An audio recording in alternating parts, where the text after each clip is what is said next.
My name is Tyler Fornes, and I am one of the co-hosts of the Good, the Bad, and the Hungy AEW podcast here on the Voice of Wrestling Podcasting Network. We take a broad scope approach to the world of All Elite Wrestling and the entire universe of Tony Khan. We talk about the big matches, the big stars, the promos, the storylines, and we also look at it from a big picture perspective. How are things going to change over the course of the next 10 years with AEW still in the picture? How are companies like WWE going to adapt and adjust to AEW? Are they going to be a similar way like they did with WCW in the late 1990s? Will there be a counterpunch? We talk about all of that and more on The Good, the Bad, and the Hungy every week on the Voice of Wrestling Network.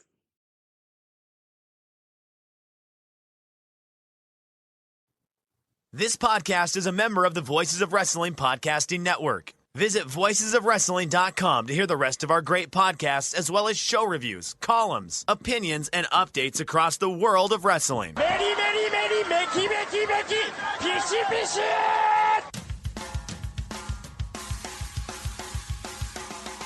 You are listening to the Flagship Podcast with your hosts, Joe Lanza. The fucking sun sucks. I don't know what you people see in the sun. I don't know how you people do the sun. It's just the dirt worst. I want nothing to do with it. I'd be content never going out in the sun again. And Rich Crage. It's the dumbest show. I cannot believe these people. Some people pay us $10 to listen to the show live. This is what we've given them for 45 minutes. Been doing this for 10 years. Why? We're bigger than ever. More people listen to us than ever. Than ever. Why?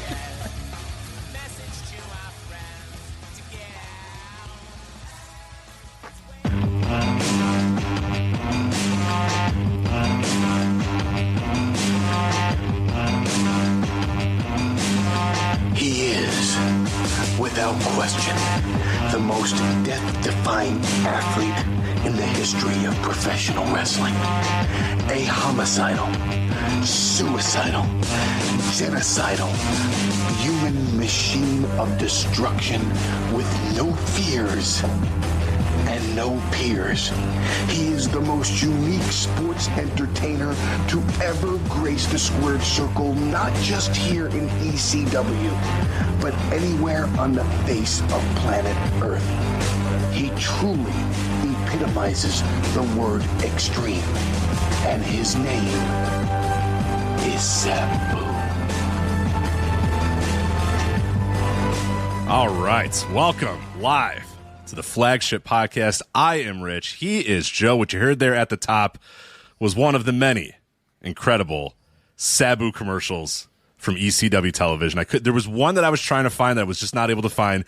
That one was always in my mind. I always remember that one too. But yeah, if you can't tell from the thumbnail, the episode description, the beginning, all the other stuff, this is going to be a lot of Sabu here on tonight's episode of the Flagship. Joe, how are you? Yeah, you could have that shirt for $20 post-paid. Just shipping and handling. Yeah. Was that plus shipping and handling, or did I have to add shipping and handling to that? I don't know. Just $20 post-paid. That's it. Post-paid too. God, call the number. I might. I found a YouTube channel. I sent it to you too. There's a YouTube channel out there that's just all it is ECW commercials. All it is just a constant stream of ECW commercials from all over the years, t-shirt commercials, VHS commercials, pay-per-view commercials, all that sort of shit. And just, oh my God, the nostalgia, going back and watching all of those things and just being like, that's it, man. That was ECW. Those commercials were as important as the actual show itself because they were so good. Little promos. Yeah, they were what Rich is talking about are, that hardcore, what is now known as ECW Hardcore TV, which it wasn't known as that at the time. It was just, I don't even think the show had a name. It was just ECW. Those tapes would be sent to the stations around the country, whoever they had deals with. They were basically paid programming is what they were. And they didn't really have real commercials. They didn't take commercial breaks and then, you get a, AT&T commercial or something. It was just, they would insert their own commercials, usually just plugging their own shit, whether it was VHS tapes or T-shirts or, whatever the fuck. And then they had a couple little sponsors who would also, was that one supplement that they would always run the fake commercial for with the guy with the Ken doll haircut? I looked it up recently. Believe it or not, no longer sold. Can't remember the name of the supplement. Like every break, every quote unquote commercial break, but those commercials. Like the famous one, the night Kimono Wanalea danced the top of the ECW arena when they're trying to sell you to VHS. The night of the Bam Bams, Terry Bam Bam. I thought that was the greatest match ever. Battle of the Bam Bams. Just Battle from of the Bam Bams. The commercial. I never saw the match. Later in my life I saw the match, but man, just that commercial, I was like, holy fuck, that's got to be a hell of a match. Battle of the Bam Bams. Because you'd have Paul Heyman, the historic Battle of the Bam Bams, and you're like, this must rock. I have it's gotta rock, and they do the crisscross at the top. They show the crisscross spot. And I'm like, hell yeah, man! Look at these two bulls going at it. It's gotta be great. Yeah. Terry could still hit those ropes. Yep. He could still hit those ropes. He wasn't post. This was post stroke coma, post stroke, post coma Terry Gordy, but he could still hit those fucking ropes. But yeah, those are those which they removed all of those things. The ECW hotline commercials, all that shit. They removed all of that from the network upload, the WWE network uploads. So, if you watch it on, I guess, Peacock, and I don't even know. Do they have all the ECW up on Peacock? I don't even know. There's a good amount of them on Peacock still. I haven't used Peacock to watch anything maybe ever. I think when the network died, I stopped using the Peacock, the network / Peacock stuff to watch because I was frustrated at how slow they were to roll it all out and everything. But yeah, they cut all that out of the WWE uploads along with the changed music and everything. But if if there's a will, there's a way. You can find the originals out there with all those commercials, like the one at the top for that Sabu. There's another good one where it's they're hawking a Hardcore Heaven 97 poster, I think it is. And it's Heyman. They're showing the poster. They're just panning over the poster from top to bottom. And Heyman's like, hello, we have a lot of these posters left over. So if you call the number, we would love to sell you one. It's got all the stars of ECW on it. And the lighting on the poster is much better than the lighting was on the pay-per-view. So call now. I don't remember this one. Which is very self-aware, It's like, all right. Usually it's the opposite. Usually there's only a few more of these left. Get them before they're gone. But he's like, I got a whole warehouse full of this shit. So and burying the lighting on the pay-per-view. right. On the horrendous pay-per-view that they probably ran a month earlier. So, those classic.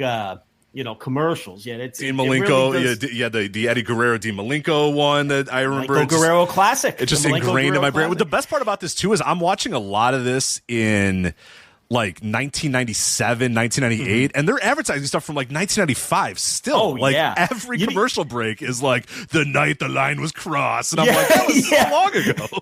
You'd even get some with the like yellow ropes from the yellow logo era, like from ¡94. Like they're still selling like Shane Douglas throwing down the title. Like they have that highlight all the time, and they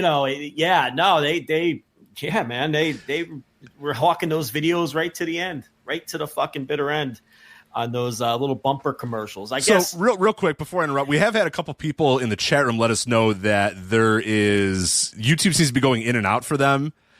I think just X out of YouTube and try to get back in. Our end, everything looks excellent. I got green lights everywhere. There's nothing I can do on my end. A couple people have X'd out, refreshed the window, and it is fine for them. So it might just be a YouTube thing. I have no idea because, we're good to go on our end. So if you are listening to this and we are cutting in and out a little bit, try to refresh your YouTube because, there's nothing I can do on my end. Joe's show, his connection shows is good. I show is good. So don't want anybody to miss the important parts of this show coming up. Our dumb shit banter at the beginning is fine to miss, but it's going to get hot and heavier very quickly. So hot and heavy. That could get hot and heavy. Yeah. Yeah. Suicidal, genocidal, homicidal, Genocidal was a little over the top. That would never fly today. Huh? That was the one that was always like, because when they're like homicidal and he does like a flip through a table, I'm like, yeah, all right, sounds good. Like suicidal, he does something dumb and falls on the floor, and I'm like, yeah, that sounds about right. And then genocidal, I'm like, well, hold on a minute. He's just wrestling. He's just wrestling a couple guys in this ECW arena. I don't know if it's quite genocidal, but you have to cut that one out today. I feel like back then, not many 20 yeah. Not many 20-year-olds even knew what that word meant. Now that much different culture these days. Sure. But, yes. Yeah. That one.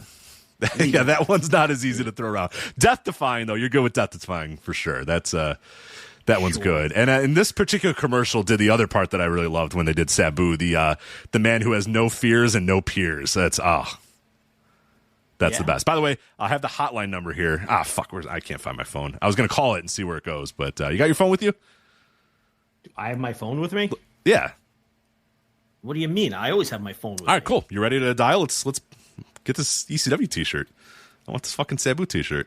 It's going to be some fucking poor asshole in fucking Bucks County, PA getting a phone call. It's an 800 number. It's an 800 number. It's an 800. Yeah. I love the idea that it just goes to someone's schmuck. House. Someone who got the number 15 years later, right. God damn it. No, I don't have the Sabu shirt. I'm going to dial this number. Sean Cedor is going to answer. It's going to be like, what the fuck? No, yeah, so I don't know. But the network, they also blot out the numbers because of people like you who are going to call these numbers 30 years later. They never work. To see who answers. Do you think someone on the other end is going to sell you a Hardcore Heaven 97 poster? One day, honestly, one day I hope that when I call 1-900-909-9900 or whatever, right, that it's just going to be like, yeah, you want an NWO Wolfpack shirt? We got you.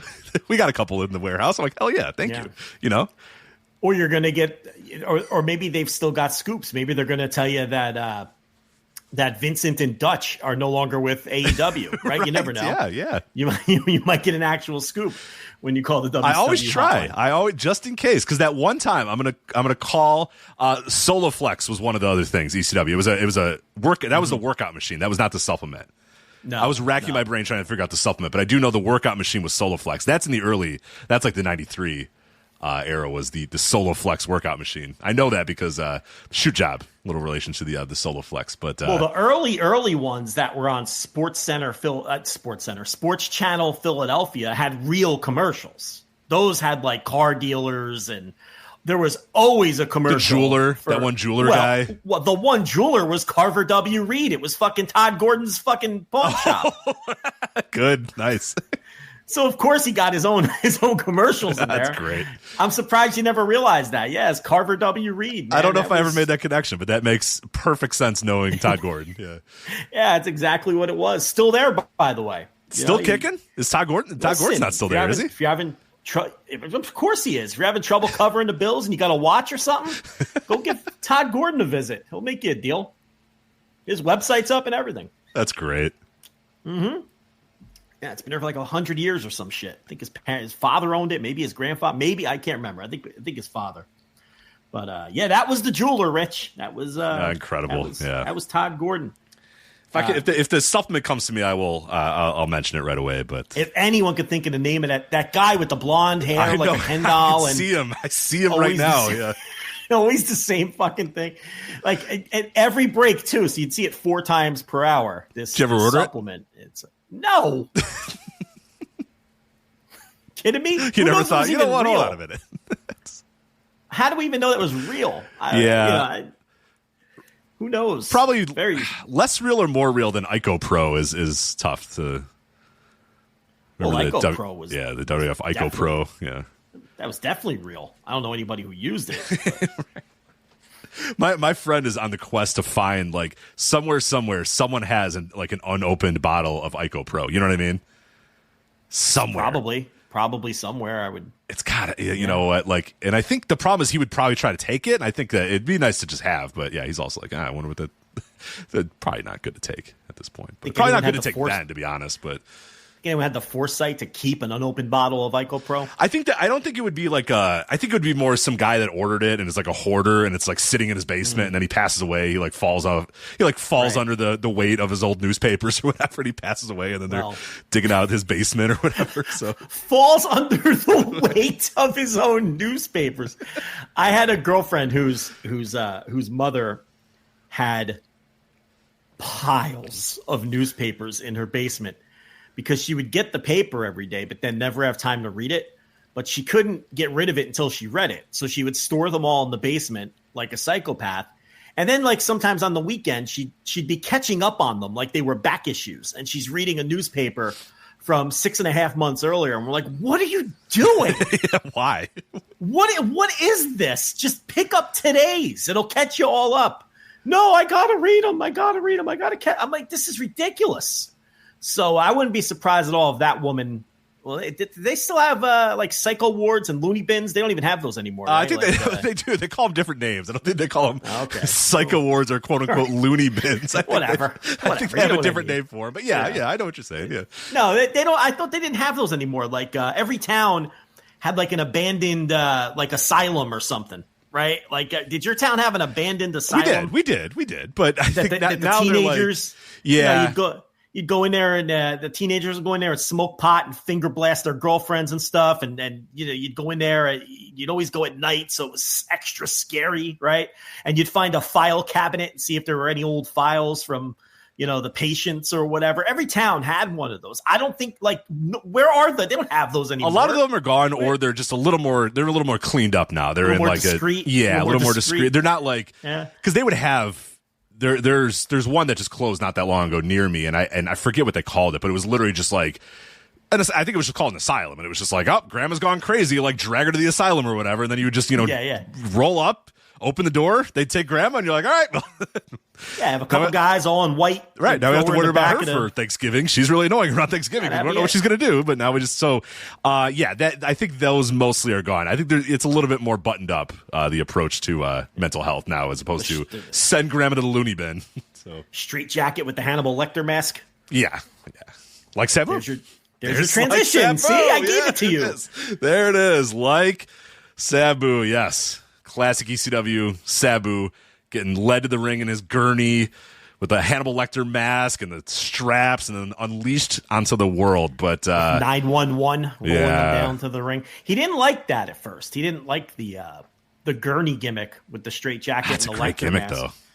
Yeah, it eventually grew on him, but he didn't like it because that was a Heyman idea, and because the idea was he was so out of control that once you unleashed him, right, and then he would go crazy. He'd throw chairs and he'd do the whole deal, and he didn't like it because he said he'd be gassed before he got in the ring, like he'd because he'd have to go through this whole thing, and then he'd be gassed before the bell even rang. But and then eventually they dropped that anyway. That probably he only did that the first. You feel like he did it forever. It's probably a couple weeks, shows. It was very, ECW, it wasn't much, but what we're going to talk about here, he was pushed immediately by ECW. He won the title in his second match there. But of course, we are talking about Sabu, who passed away earlier this week at the age of 61 years old. Terry Brunk, real name, obviously a man who had tremendous impact on both of our fandoms, especially yours, tremendous impact on pro wrestling. And we're gonna get to Backlash. We're gonna get to the Champion Carnival. We're gonna get to Noah and all that other stuff. But man, we got to clear the deck here for a while to talk about the life and the career of Sabu, because man, we use this term a lot when people pass away. They're like, oh, they're one of a kind or one of one. But man, my fucking God, Sabu is the most one of one, maybe in wrestling history, because there's never been, and there's been people that have tried to be Sabu, but nobody was quite Sabu, and you of course saw a lot of Sabu live in the flesh in person. So I'll kind of let you get started, and then we'll take it, whatever direction it's going to go. Yeah, I mean, we've talked about Sabu a lot over the years, and I've talked about Sabu and what it was like to experience Sabu live in real time, as he was basically an underground phenomenon, just taking over pro wrestling in the early to mid 90s. And I know that Joe Gagne put out a tweet that made the rounds of how in 1994, Sabu nearly swept the both the most outstanding and the Lou Thez Ric Flair Wrestler of the Year awards in the Observer, which for a guy in 1994 who may not have wrestled in front of 1,000 fans in the United States yet at that point, or I guess in the ECW arena he would have, but you get the idea. Someone who was an underground independent wrestler, to get more first place votes for most outstanding than Kenta Kobashi and nearly win the award and nearly win Wrestler of the Year,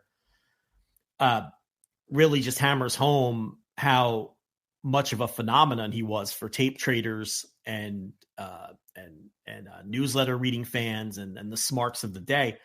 And I meant to grab my Torch yearbooks from 93, 94, and 95, and I forgot to do it before the show. But the point, and I was going to read off a lot of the awards that he won. It was the same thing with so it wasn't just an observer-centric thing. You know, he was placing high in all of the Torch awards at that time too, because the Torch used to do year-end awards like the Observer. They stopped that at one point, but they put out, you know, a yearbook, a spiral-bound yearbook every year with the year-end stuff and the awards.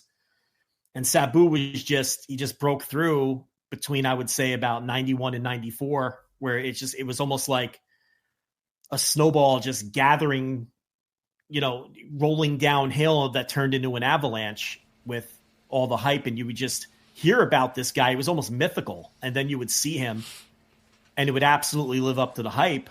And, you know, seeing Sabu live, and I never feel like I'm able to articulate this properly, but I always try.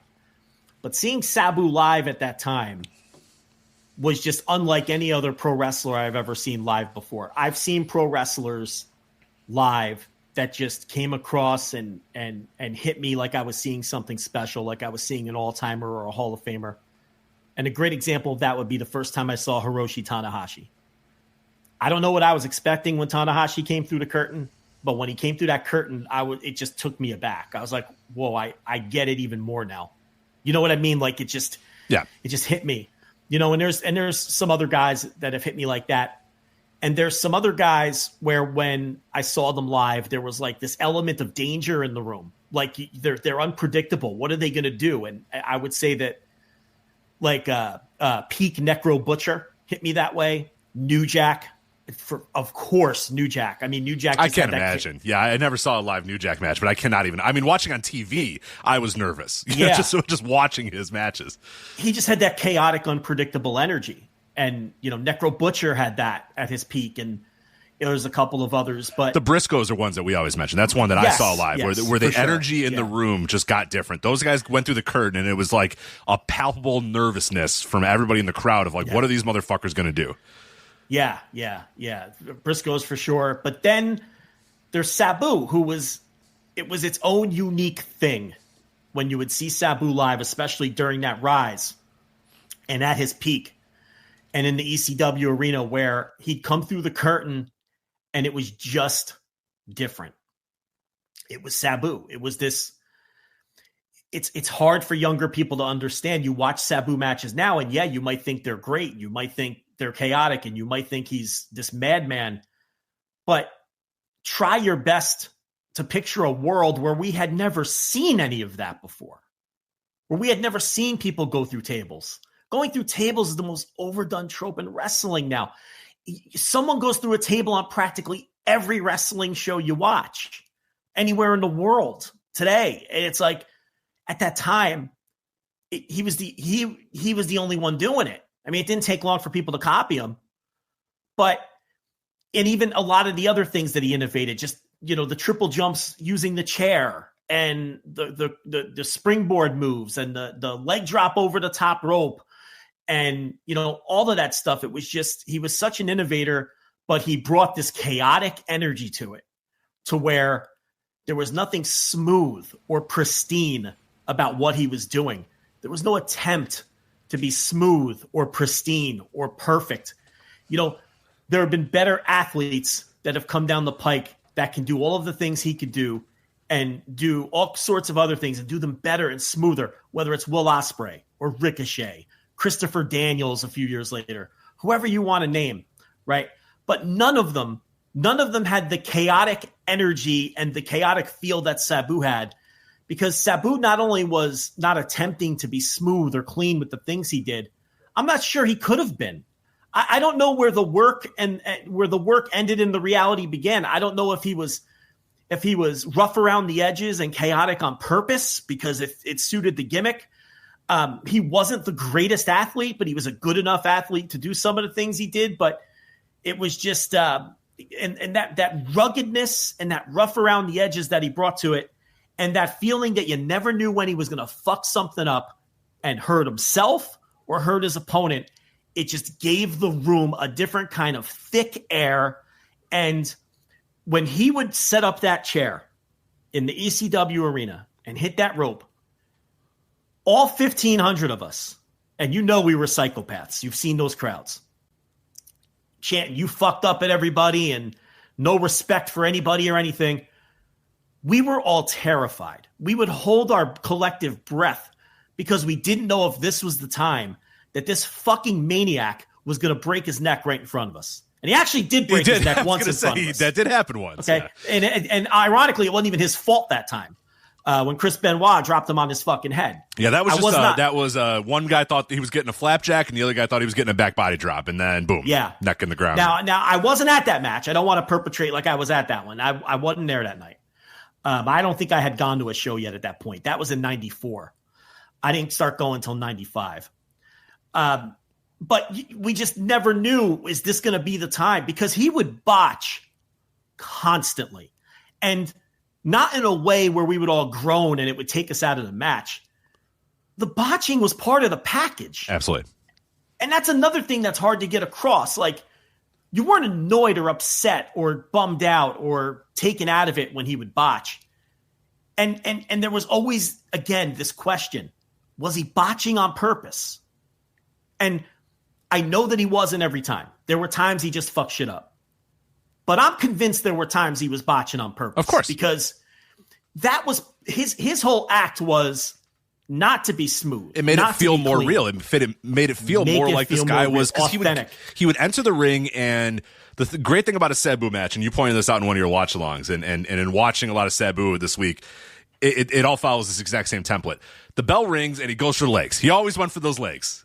He always tried for the legs. It never worked. Yeah. And from that point forward, it was just like, all right, fuck it. And then he would just do shit. And you had no idea what was next. You had no idea what he was going to do. You had no idea what he was going to pick up, when he was going to pick up a chair, when he was going to pick up a table, when he was going to jump to the outside. You know, there was no formula. After the 2 attempts to get your legs and it didn't work, then he was just like, all right, fuck it. And then it was just whatever. And then it was just, you had no idea. You had no, most great wrestlers have some sort of template, some sort of thing. Sabu, it was like whatever table. All right, yeah, I got the table now. All right, the chair, I got the chair now. I mean, there was no rhyme or reason to anything that he did, but in a way, that was the whole appeal of it. The whole thing was it was kind of like self-made chaos in a way. Yeah, that was the point of the gimmick, right? Was that he's this unhinged maniac has been unleashed on this ring, and now he's going to try to kill his opponent or kill himself to kill his opponent, whatever comes first. He's not doing moves to set up the next move. He's just trying to kill you. He's not working the legs that later he's like, aha, I'm going to work your arm so you can't do your move. No, he's just doing shit. He's just doing stuff. And even the way he moved between the spots had a chaotic energy about it. And he had a different kind of live charisma where you couldn't take your eyes off the guy and you knew you were seeing something special. It was almost like, it was what I would have imagined seeing like Lenny Bruce do stand up in the 60s, or seeing the Sex Pistols in some grimy, tiny London club in like 1979. And just this feeling of knowing everything's going to change now because of what you're watching. You know what I mean? Like, I can only imagine watching Lenny Bruce do stand up and think, oh my God, this is what stand-up's going to be forever now. Or watching the Sex Pistols and know that watching Sabu was like that. It was like, holy shit. I've never seen this. But like, there was a clip going around YouTube, and I don't know if you saw this, but it was after that Lightning Kid Sabu match from the NWA show in Minnesota in 93, which blew up this week. Like, that was always an underground. Rightfully so. I'm glad. Yeah, that was always an underground match that, that real ones knew about. I did match of the week for that match. Yeah, I shouted out in my written piece as well. One things I love about that match, and then I'll get to your thing real quick, is the production of that match is great because they missed so many different Sabu spots. And I mentioned in my piece, that's that's a feature, not a bug. The fact is, Sabu, you didn't know what the fuck he was doing. So these camera guys had no idea what was coming next. They're trying to follow the action, but they have no fucking idea what this guy's going to do next. You know what I mean? Most camera guys in wrestling have a rough idea. Oh, okay, he's going to set up this. I can go over here because then he's going to do that. They're missing all these Sabu things because he's just doing stuff and he's not waiting and he's not getting, making sure that he's looking at the hard cam. He's not looking to the fans. He's not waiting a second. No, he's just doing stuff, dude. And it's so chaotic. And yeah, that's a great match. Stuff that no one had ever seen before. Right. So these cameramen are like, what the fuck is this guy doing? Like, how do we, what the hell? We can't shoot it. How do we shoot this? What is he doing? Where's he going? Yeah. So anyway, Wade Keller was doing his radio show or whatever and taking calls. And there was a piece of audio going around YouTube this week of the callers who went to the show live calling Wade Keller. Oh, that's cool. I didn't see that. Yeah. You got to find it after we're done. And caller after caller just losing their mind in complete disbelief, saying things like, that was the greatest match I've ever seen. I didn't know humans were capable of doing these things. I can't believe how many times that these people they didn't know what dives were yet. They didn't know how to describe, you know what I mean? So they're like, even Wade Keller was like, they dove over the top rope no less than a dozen times. Right. Well, these are children of AWA. I mean, think of the territory that raised most of these people. Right. On top of that. Yeah. Yeah. And it's like these callers, they're calling it the greatest match they've ever seen. They're calling it the future of wrestling. They're saying Sabu is the greatest wrestler they've ever seen. They can't believe how their minds were blown. They can never go back to the wrestling that they know of ever again. So that's real-time reactions from people who saw Sabu, and give Sean Waltman his flowers too, because he was ahead of his time as well. Mm-hmm.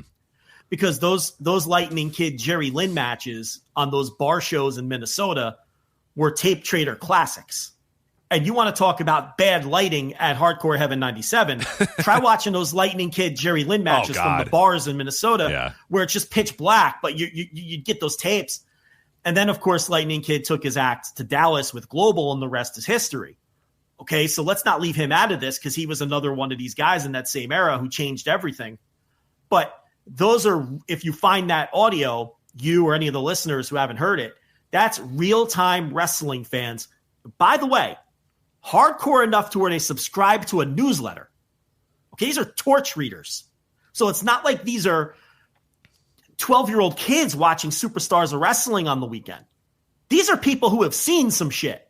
Okay, these are people who appreciated the great wrestling of the time because they were locked in and they were newsletter readers, and half of them were probably Observer subscribers too, right? And they were still blown away. Everyone remembers the first time they saw Sabu in that period because it was like nothing you've ever seen before. And he was instantly emulated. He was instantly copied. The table stuff, Public Enemy started doing it, then everybody was doing it, and you know how that goes, okay?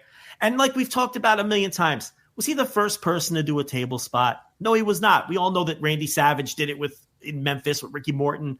We all know about Hulk Hogan and Harley Race on Saturday Night's Main Event, 5-6 years earlier, whatever it was, maybe a little longer. That would have been 87, I guess. So, like 6 years earlier.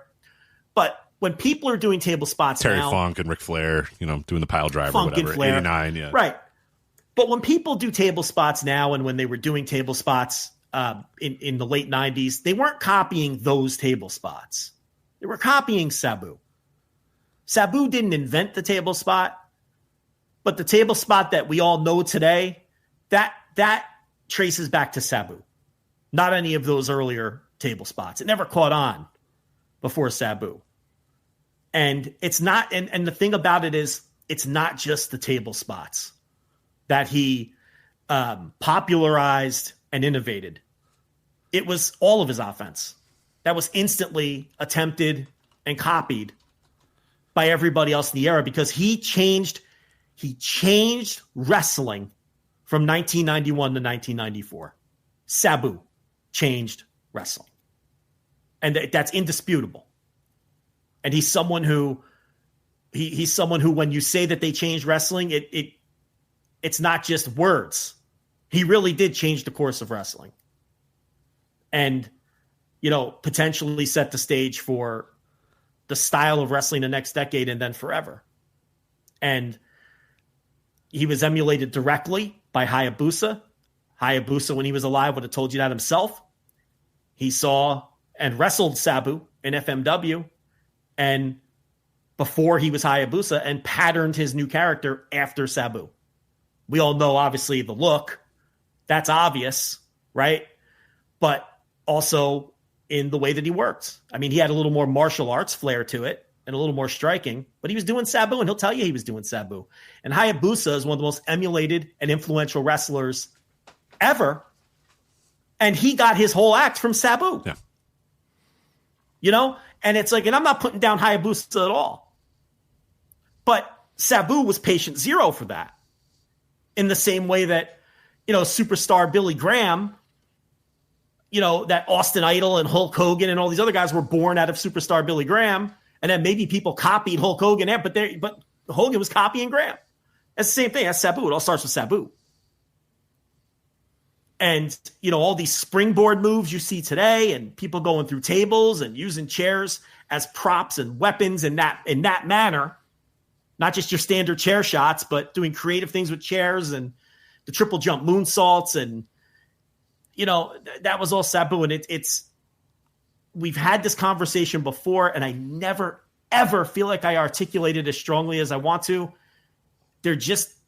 Maybe there just aren't the words to describe how impactful, important, and shocking it was when Sabu broke through during that period of time.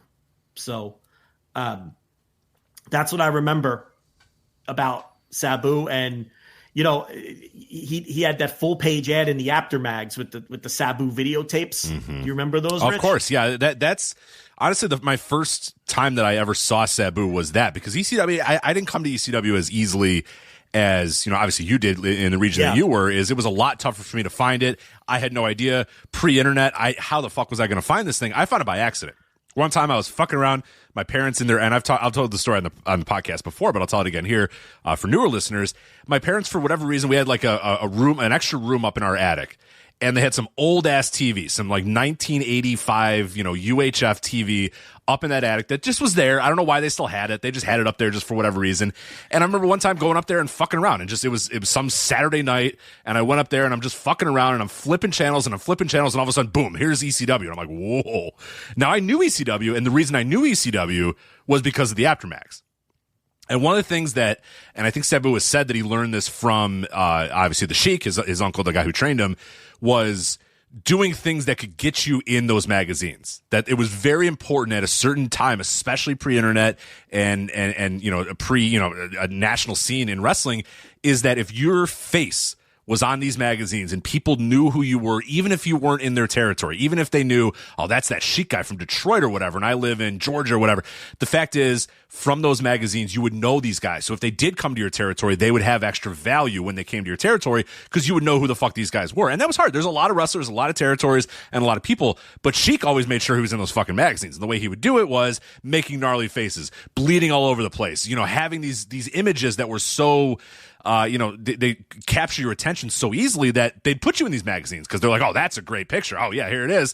And those guys would gain, you know, they'd gain a reputation as being guys that you would see often in those magazines. And Sheik was one of those. And for me, Sabu was one of those where I was, you know, before I was able to watch ECW in, you know, 97 or so, when I first found it, I was getting the magazines. I was getting the Aftermags at that time. I'd go to the grocery store, flip through them, buy them, all that sort of stuff. And Sabu was always in those magazines constantly. He was so photogenic in all those, because look at him. I mean, fucking look at him. And what he would do is, it was Sabu looking how he looked with all of his scars and stuff. And then it'd be him, you know, tied up in barbed wire. It'd be him all bloody. It'd be him going through a table. It'd be him diving from the top rope. And you couldn't help but notice him. And even before I watched him, I was just like, that guy, what the fuck is that? I need to see that.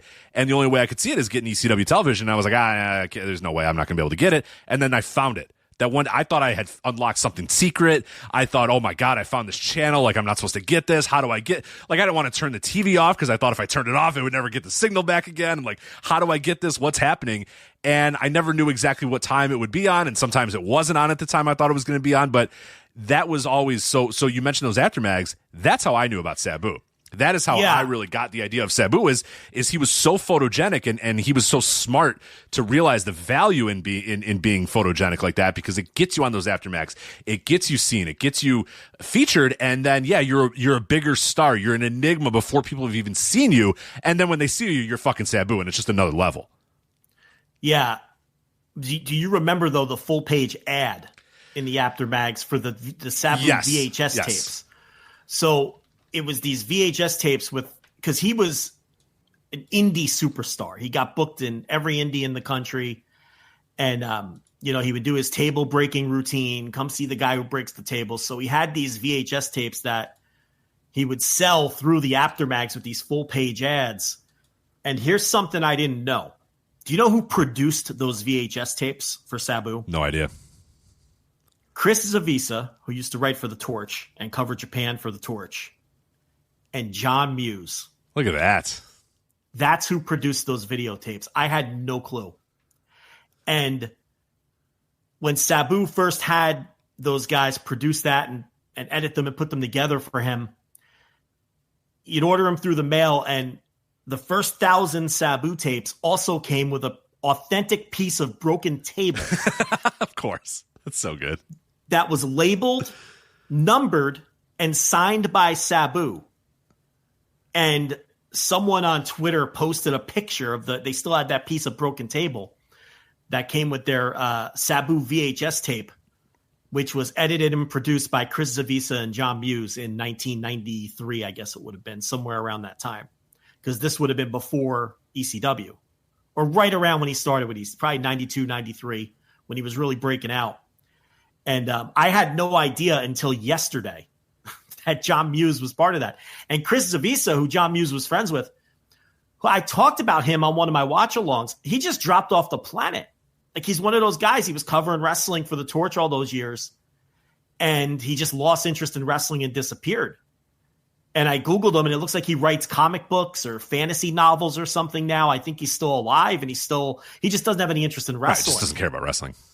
But, that was news to me. And then I had a conversation with John about that. And he said, once they sold out the first 1,000 or whatever it was, the ads you saw in the aftermags, that didn't come with the piece of the table anymore. Like, that was just because they sold well. And then they figured, all right, well, we'll try to sell some more. So just very interesting. But that's how the myth of Sabu grew. You knew that there was this guy running around that you saw in the aftermags, like Rich, with his face bloody, and you see you crashing through tables. You're like, crashing through tables? What the fuck? Yeah, this guy goes through tables? And where do I watch What it? is Yeah. this? Yeah. And I guess because the rest of the magazine was like The Undertaker. It's like The Undertaker's Gravest Challenge. Right. Mabel. This is 1992. Like, what the fuck? Yeah. Or like, Giant Gonzalez. I'm like, what the fuck is, Yeah, and it's like, I guess if you're 20 and you're listening, it's like maybe it's hard to understand just how crazy this was. This guy was just, and then you'd get the tapes, because there's one generation of tape traders which was before my time, and that was like, you're getting Tiger Mask Dynamite Kid from fucking Cork and Hall, like that. I was too young for that. That's like when VCRs first came around, and that's like the Jim Cornette, Dave Meltzer era of tape. Yeah. Okay. That's like, you got, Norm Dooley, like sending around his tape, and then my generation of tape trading was like a decade later, where it was like the things that you were trying to hunt down were the Super J Cup, right? The 94 and 95 Super J Cup, anything with Sabu, anything with Hayabusa, the FMW tapes with Hayabusa, the Jerry Lynn Lightning Kid matches. Like, these were the big boys. These are the ones where if you were one of the first people to get a hold of those tapes, you could have the world at your fingertips in terms of what you can get back from people. Okay. That was the gold, and that was the stuff you would hunt down, or, this underground. Remember, this is pre-internet too. So it's like this underground network of people where, like, a guy who knows a guy, and you're just sending out letters blind because someone says, oh, this address and this guy, he's got tapes, and you'd send a fucking letter out and you'd never hear back half the time. You know what I mean? It was so grimy, and you'd have to meet people at shows, and it's just this whole thing. But Sabu was, at that time, was like at the center of it all. And then, when he finally came to ECW, he became a lot more accessible. It wasn't just indie shows in Detroit or wherever else where he was working. Because ECW obviously was very easy to get on tape because, they had the TV show in Philadelphia and then everywhere eventually. But there will never ever, and we can go over his career next, but it's like, just to summarize for me, I mean, there'll never ever be another Sabu. I cannot explain what the vibes were like when he was changing wrestling during that period, and he was just this mythical figure until you finally laid eyes on him. And the thing about Sabu is, you see Sabu today on every show in every country in the world. Anytime you watch wrestling, his influence is still there. Any show you watch in the world, probably too much in a way as well. And a lot of people do what they think is Sabu, but they don't get the energy. They don't understand the uniqueness. They don't understand why what he did, when he did, and how he did it was as important as it was. And so now you have people go through tables, and you have fans chant, "We want tables," and you have these perfunctory table spots in every single wrestling show you've ever been to, and everybody thinks, "Oh yeah, they're going through, Sabu tables," and it's like, no, you don't get why it was so special and why it was so unique and how he used the table and how he approached a match. He put thought into all that shit. Mm-hmm. He tells a story when he had his WWF tryout in '93, and he wrestled Scott Taylor, and then Vince was sold.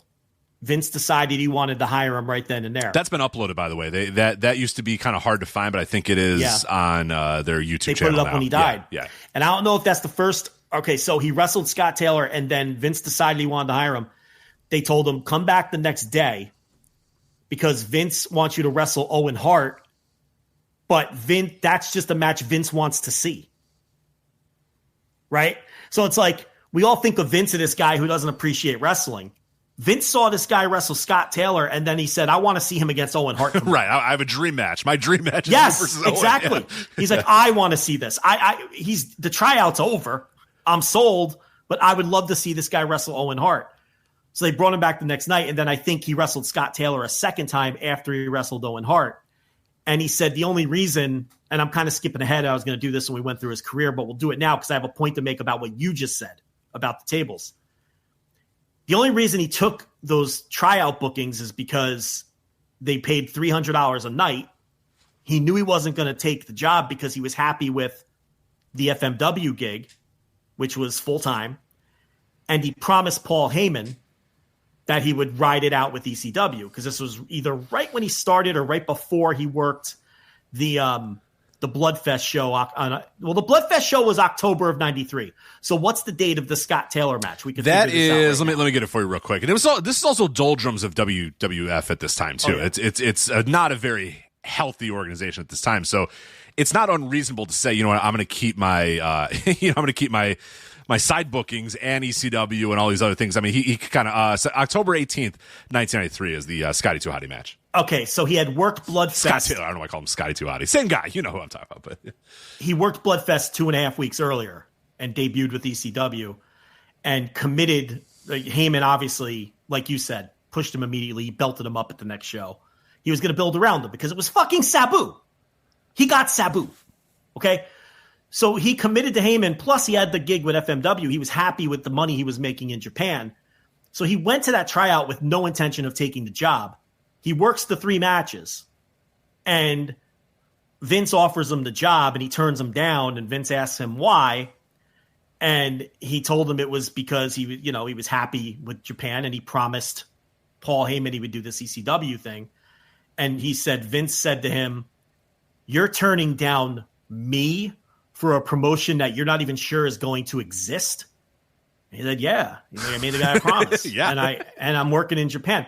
But where this relates back to what you just said, he wasn't mindlessly doing things. Vince wanted him to come back for the Royal Rumble in '94. They offered him $5,000 to work the Royal Rumble in '94 because Vince probably figured, I can get him to work for me if I could just get him in the door again, right? And give him, and it would have been the biggest payday of his life to that point. and he didn't take it. They wanted him to carry a table to the ring and do a table spot in the Royal Rumble. And he was like, no, I'm not doing that. I don't want to bring a table to the ring. Mm-hmm. That's not my energy. That's not my energy. Right. Yeah. It later unfortunately became his energy when he did get hired by Vince decades later. But yes, not at that time. Well, later in his career, and we'll get to all that. Yeah. But at that point in his career, he's like, no, I don't carry a table to the ring. I don't pull tables out from under the ring. Why would a table be under the ring? That doesn't make sense. And if you go back and listen to his shoots, he says these things, which are things that like we say now. Like, why are there tables under the ring, right? Logically, that doesn't make sense. So he argued with them and was like, no, if I do this, I don't want to bring a table to the ring. You don't bring a table like it's a weapon. He's like, when I do my table spots, I use the ring, like the timekeeper's table or a table that's already there, because my whole deal is I'm out of control and I'm doing whatever it takes within the confines of my area to win the match. That's why I use tables. I don't want to bring a table to the ring. And he was annoyed that Vince didn't understand that. Vince just wanted him to smash the fucking tables. So that's what I'm saying. There was a method to all of his madness. There was a psychology behind the table spots and the crazy shit that he did beyond just, I'm going to smash a fucking table. And obviously over the years, and like you said, even with him, eventually you just throw your shoulders up and say, well, it's over. Everyone just does table spots now, and we keep them under the fucking ring. And it's just, and Devon and Bubba, get the tables, and it's not what it was originally, the way he originally rolled it out. The other interesting thing is that tryout, what they pitched him was keeping the Arab look, but giving him a mask and having him managed by the Iron Sheik and calling him the Sultan. Oh, God. So he was the original Sultan. Yeah. Yeah, and then they gave it to Fatu like a year and a half later or whatever.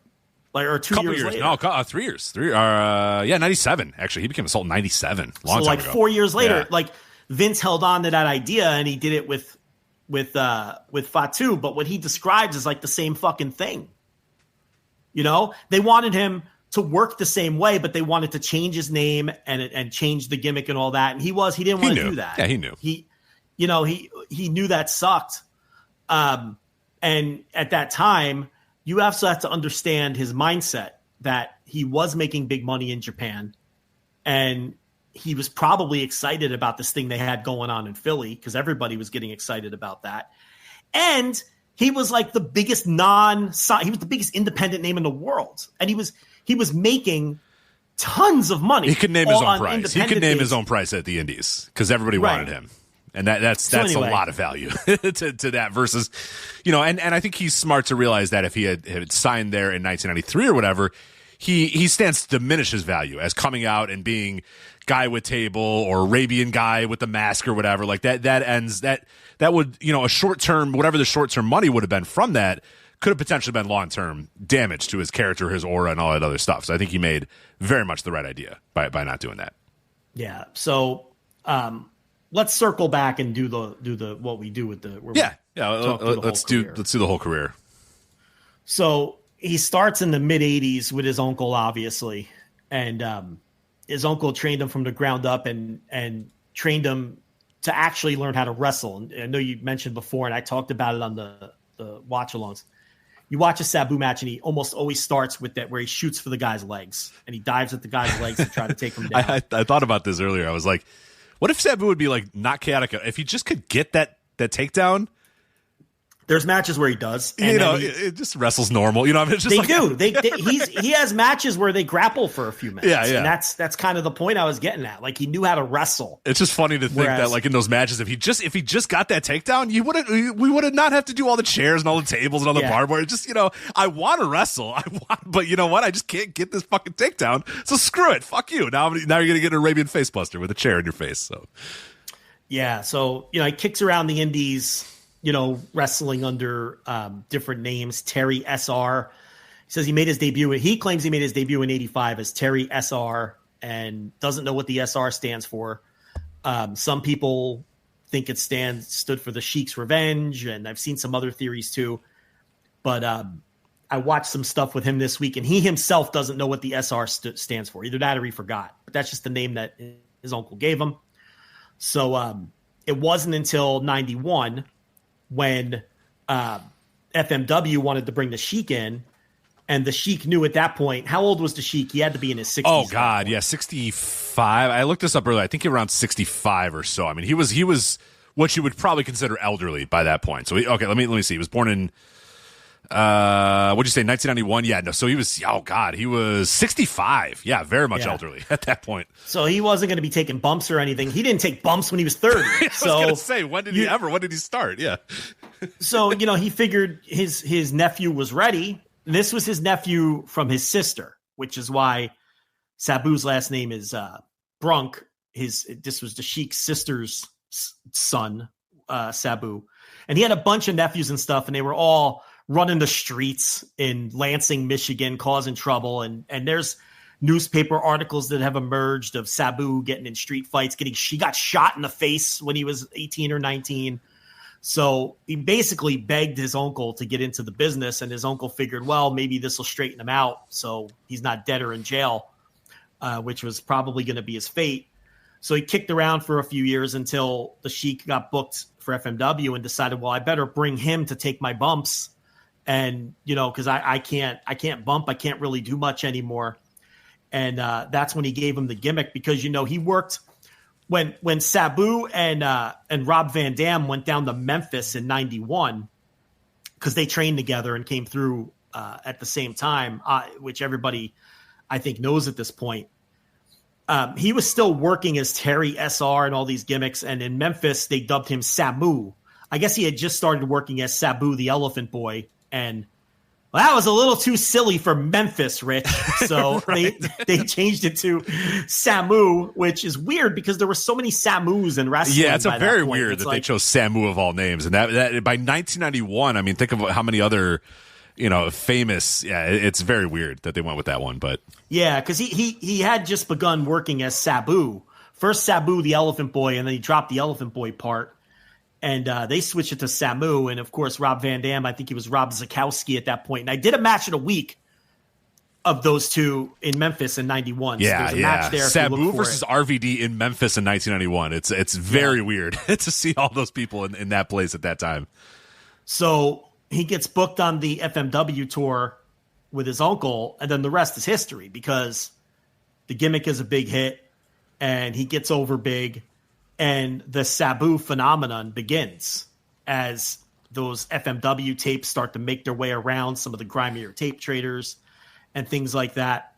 And it's really FMW where he makes his name. I know a couple of years later, there's the infamous Ring of Fire match with his uncle where they had to abandon the ring because the flames were just too hot and they nearly died. And yeah, I wrote a little bit about that in my piece. And for people that have never seen that match or the images, I remember the images from that match in those aftermaths and stuff, but it's a bad scene. Yeah, essentially it was a, whatever the hell rope, fire death match or whatever. They light the ropes with fire, but there was high winds at the time because there was an outdoor show, and the winds the fire just keeps getting bigger and bigger and bigger. So a lot of the other guys get out of there, like Tarzan Goto and Onita, they're out of there right away. Sabu's kind of out of there right away. And then they all realize, fuck, the Sheik's still in there, and he's old. He's 65 years old at this time, or 66 years old. So he's having trouble getting out of the ring. And Sabu tries to get back in, but then realizes, fuck, I can't get back in. So everyone's looking there thinking, this guy's going to fucking burn alive or whatever. So eventually every FMW young boy that they could ever, gets a fire extinguisher, and they're just trying to get the fires out. And eventually they get him out of there, but it was not good. He got severe burns all over his body. I mean, he was very close to just being burnt alive in the middle of that ring. I mean, that was ungodly dangerous. And the images from that match are just fucking insane. Like, you cannot believe what you're seeing with your eyes. Yeah, they're insane. That was another hot tape traders match. And there's not much to it. It's only like 3 minutes long. But just the whole spectacle of it is just incredible, because it really became a super dangerous situation. They didn't really think that one through very well. But FMW... No, they did not, at all. But FMW during that period was great because, you had, early Sabu. You had Onita, obviously. You had Mike Awesome as the Gladiator. Mm-hmm. You had... what was Rick Bogner's gimmick? Big Titan, yeah. Mr. You had Mr. Danger, you had Mr. Danger there. Mitsuharu Matsunaga, who was my favorite. And you had Horace Boulder, you had Ricky Fuji. Yeah. You had, and it was just. I always loved. I was a big Tarzan Goto guy. Loved me some Tarzan Goto. Of course, you have Onita there at the time. Yeah, FMW, man, they're all. It's fucking incredible at that time. Everybody has an FMW phase. I don't know. Do kids still have FMW phases? I think, you know what? I just realized the problem with the wrestling youth. They don't have FMW phases anymore. Because when I grew up, we all had a phase where we got super into FMW. You get a hold of those tapes for the first time. And that's all you watch for like months on end. Yeah, a little Dr. Luther for the AEW fans. Right. I just figured it out. That's why young wrestling fans aren't good anymore. That's why I don't get it anymore. They don't have an FMW phase anymore. Yeah, we gotta fix that. These kids need to have a phase. Yeah, it's if you can get a hold. It shouldn't be hard to get a hold of that. All that FMW shit's available on YouTube now too. Yeah, it's easier than ever to find it. I had the Scuzzy has downloads and Kazaa. Do you remember Kazaa and all these weird ass programs? I had to use those, and it was like, this could be a Trojan virus or it's this Tarzan Goto match. I don't know. I'm gonna click the file and see what happens. All right, it's a virus. Great. Now I have to restore my computer back to earlier this morning, and then hopefully download another Tarzan Goto match and hope it's the one. Like, that's what you got to do. That's building equity as a wrestling fan. These kids these days, they don't know what but they're all. I think almost all that stuff's up on YouTube.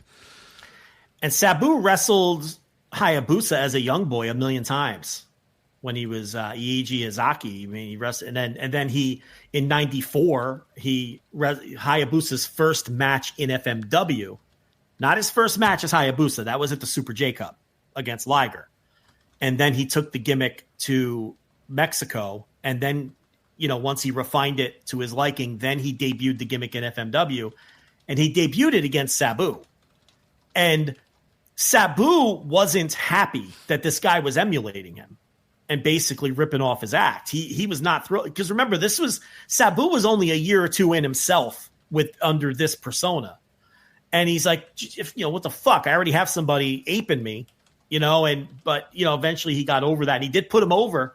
He put over Hayabusa in that match, and then Sabu was only with FMW for a couple more months. He was on his way out of the promotion.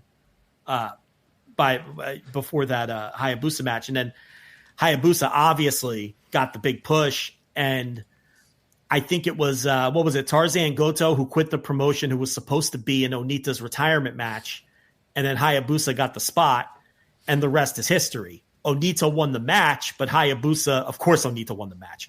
But then I was going to say you didn't have to qualify with that. Everybody knew that, but Hayabusa got over in the match, and Onita gave him a lot, and then basically he became the ace of the promotion from that point. And it's really unfortunate because business dropped, of course, without Onita. But they were doing the kind of numbers that Japanese promotions would kill to do today with Hayabusa on top. But relative to the time and relative to, the drop-off from Onita, it was considered a business failure with Hayabusa on top. So Onita would have to come back, and I'm sure he didn't have to twist his arm, but Onita would have to, come back and but because he was allegedly going to become an actor or something, and it just didn't work out, and plus FMW wasn't doing as well without him, so he eventually came back. But that's Hayabusa debuted that gimmick in his home promotion against Sabu, who he was emulating to begin with. So Sabu stays with FMW through I guess that would have been 94, the Hayabusa match, right? So yeah, he stays with FMW through 94, but in 93 is when he starts with ECW right before those WWF tryouts that we talked about. Literally a couple of weeks before is when Heyman brings him in for the Bloodfest show against the Tasmaniac, and they would be attached forever from that point forward. But it's funny because Heyman gets credit for bringing Sabu to ECW, and he should get credit because he's the one who booked him. Right. But Todd Gordon. But had Eddie Gilbert not quit / fired, however you want to term whatever happened there, Gilbert pitched Sabu to Todd Gordon while he was Booker. And the idea is that they would transition from the Eddie Gilbert-Terry Funk feud once that ran its course, and they would bring in Sabu. And the idea that Gilbert had was to do Eddie Gilbert and Terry Funk versus the Sheik and Sabu to introduce Sabu into ECW. So the fact of the matter is, Eddie Gilbert, like everybody else, Eddie Gilbert of all people was going to be aware of Sabu by fucking mid-1993. And that's why like you can't really give credit to anybody. Like everybody knew at that time. It was just a matter of who could get him in and bring him in and do something with him. So Gilbert obviously had his finger on the pulse as much as anyone. He brought Chris Candido into ECW when he was the hot indie name at the time, and really improved the roster from the local slop that Todd Gordon was using before he brought Gilbert in after Battle of the Belts in January. So he was aware of Sabu, and he had pitched him to Gordon. Gordon was aware of Sabu. My point here is Sabu was ECW bound whether Heyman got the book or not. Now, was Heyman the one who literally booked him? Yes. Was Heyman the one who brought in people like the Tasmaniac to work with him? Was Heyman the one who put the rocket pack on him? Yes.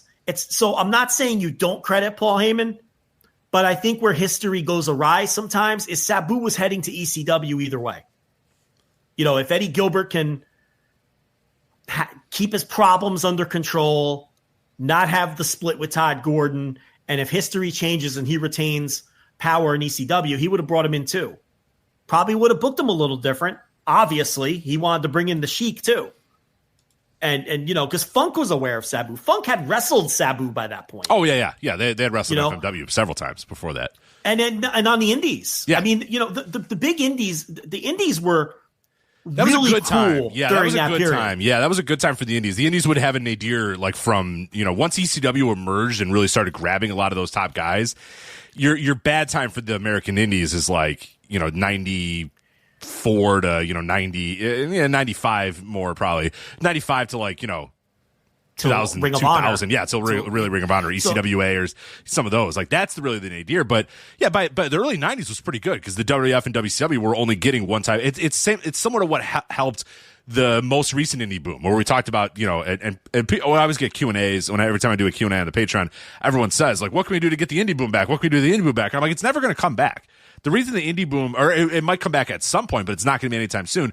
The way that indie booms happen is that the major companies are looking for a certain type of wrestler, and that another type of wrestler is kind of on the indies that is not getting signed and is out there, or you need the major companies to not really be invested in great in-ring workers, and then all those great in-ring workers are kind of stuck on the indies or doing unique things on the indies, and that's what the case was in the early 90s. The early 90s, everybody was kind of moving the other direction, and so you had all these new workers that were coming up and maybe were a little too short or not big enough or not, built enough or whatever. And those guys were not getting picked up by the WWF, and those guys were not getting picked up by WCW at that time. And that's exactly what happened with the most recent indie boom is basically WWE didn't hire anybody that didn't look a certain way for 15 years.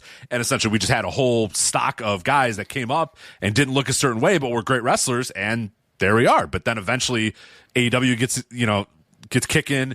WWE starts changing the way that they hire people, and yeah, now we don't have the indies that we used to. But in that early 90s period, that is a really, really good time for the indies. It's really an underrated time for the indies too. Post territory too. So you have the people aren't quite sure how to react to the post territory era, especially in America. But the indies were emerging. That was actually a really, really good scene at that time.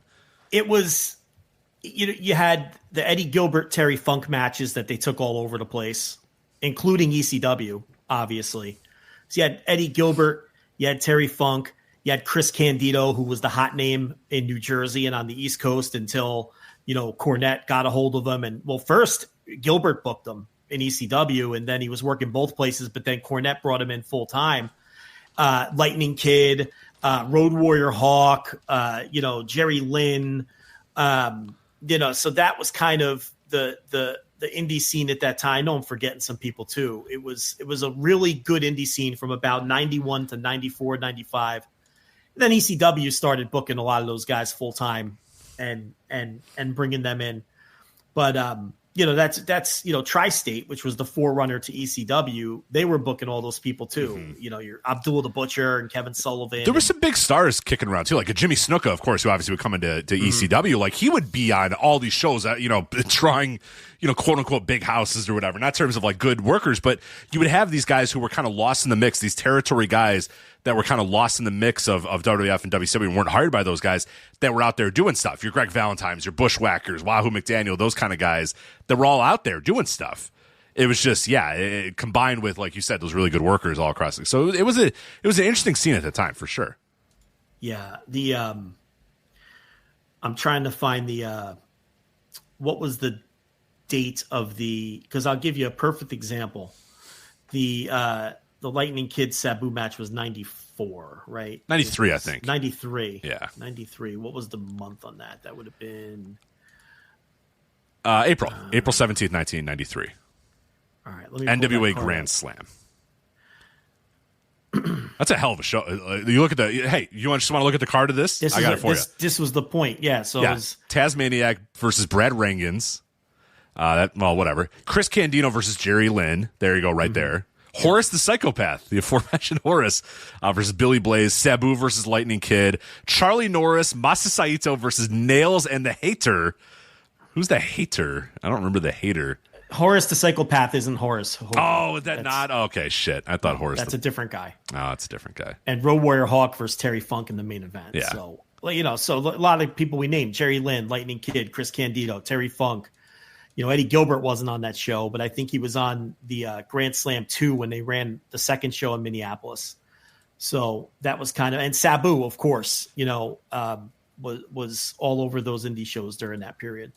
So anyway, my point is, he was coming into ECW either way, but Heyman obviously had the vision and it was very obvious.